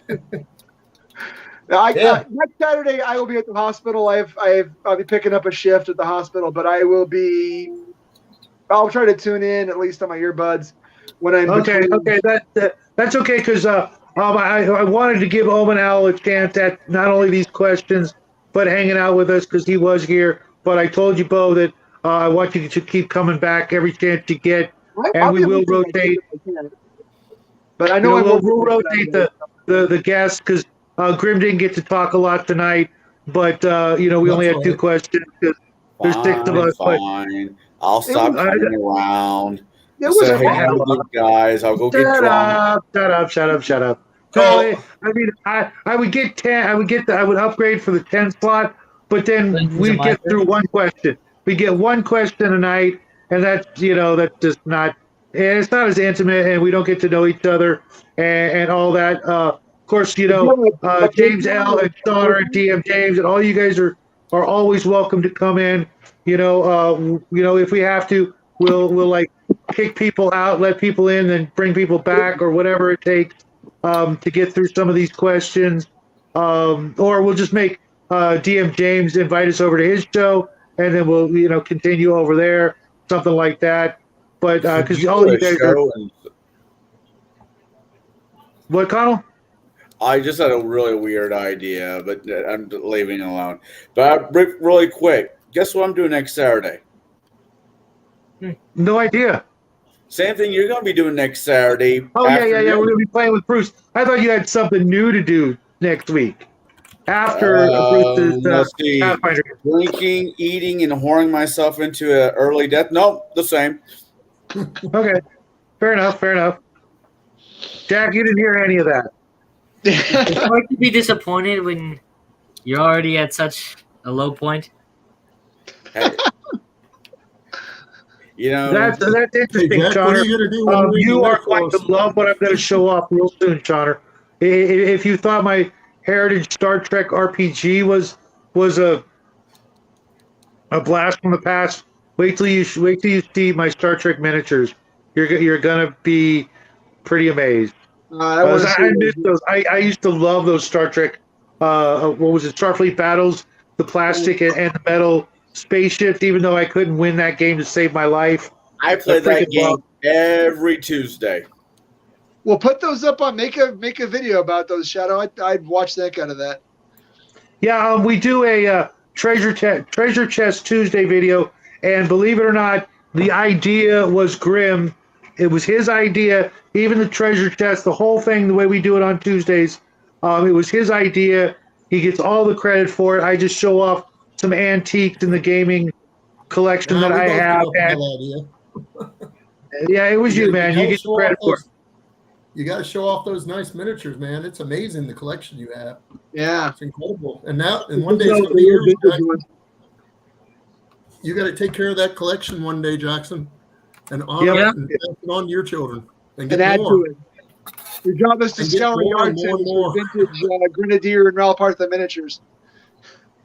Yeah, I've got quite a few of those, but I also have a friend who makes recast of the Heritage miniatures. So the Galactic 25, the Lord of the Rings, which are now called Rings of the Lord for obvious reasons, the John Carter of Mars. And if you guys are interested in recasts, he's also got some of the old archive miniatures, which are freaking so hard to find. And because lead deteriorates and rots, getting recasts of some of these things is actually a really great idea. Because he charges like 3 to. Yeah, I will. I'll send it to you an email. Because he doesn't charge a lot. I mean, like $4 for a mini made out of newer metal instead of lead, and you may have to do a little mold, removal, line removal, but he's got stuff that will just blow your socks off. Yep. But with that said, I'm gonna have to skedaddle out of here. It was a great show, everybody. Thanks for showing up. And Omen, thanks for being a good sport. I hope you're still there. James, I look forward to seeing you in about 5 minutes. You'll probably beat me over there. Connell just got roasted. How did Connell get roasted? Oh, Jack being Jack. Oh, okay.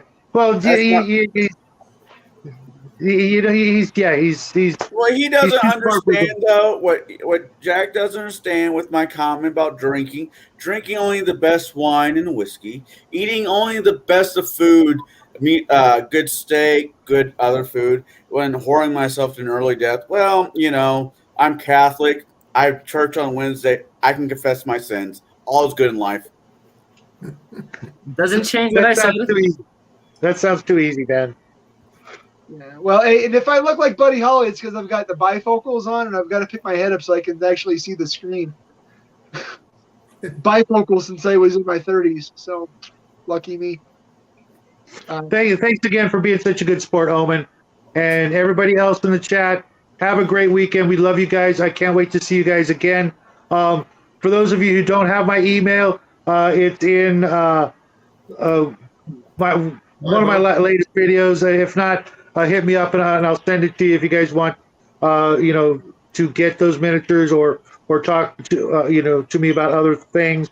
I'm also on Facebook and Instagram and freaking Discord, etc. Have a great weekend, everybody. This was a blast. I'm gonna have to talk to Nathan and get him to start his show later, just so we can chat a little bit longer. Because 2 hours, just isn't enough time sometimes. Night, good night, bye.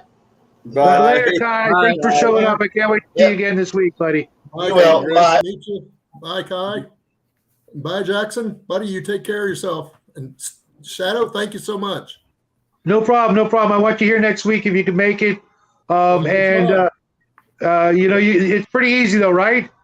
Yeah, well, kind of. My son helped me, so I had an ace in the hole. Okay. And, Well, and you can do this too, And all you have to helped do me. is, you can do a show too, I appreciate the help of even getting on, or if it wasn't for you, I wouldn't have even known the first start. But I appreciate it, buddy. And now we can talk like this. Now we can talk like this, just without, you don't have to actually start a show. You can just use this as Connell. Oh man, see, all these guys just can't wait to get on Nathan's show. Okay. Well, I'll let you go, buddy. Jackson, you take care of yourself, buddy, and everybody on there that was on the chat. You guys have a blessed evening. Yeah, exactly. Thanks again, everybody. I really appreciate all the wonderful comments and you guys being here. Have a great week. Bye. I'll probably be on the chat a little bit at Nathan's. Bye-bye. Bye. All right, cool, man. Bye, guys. Bye.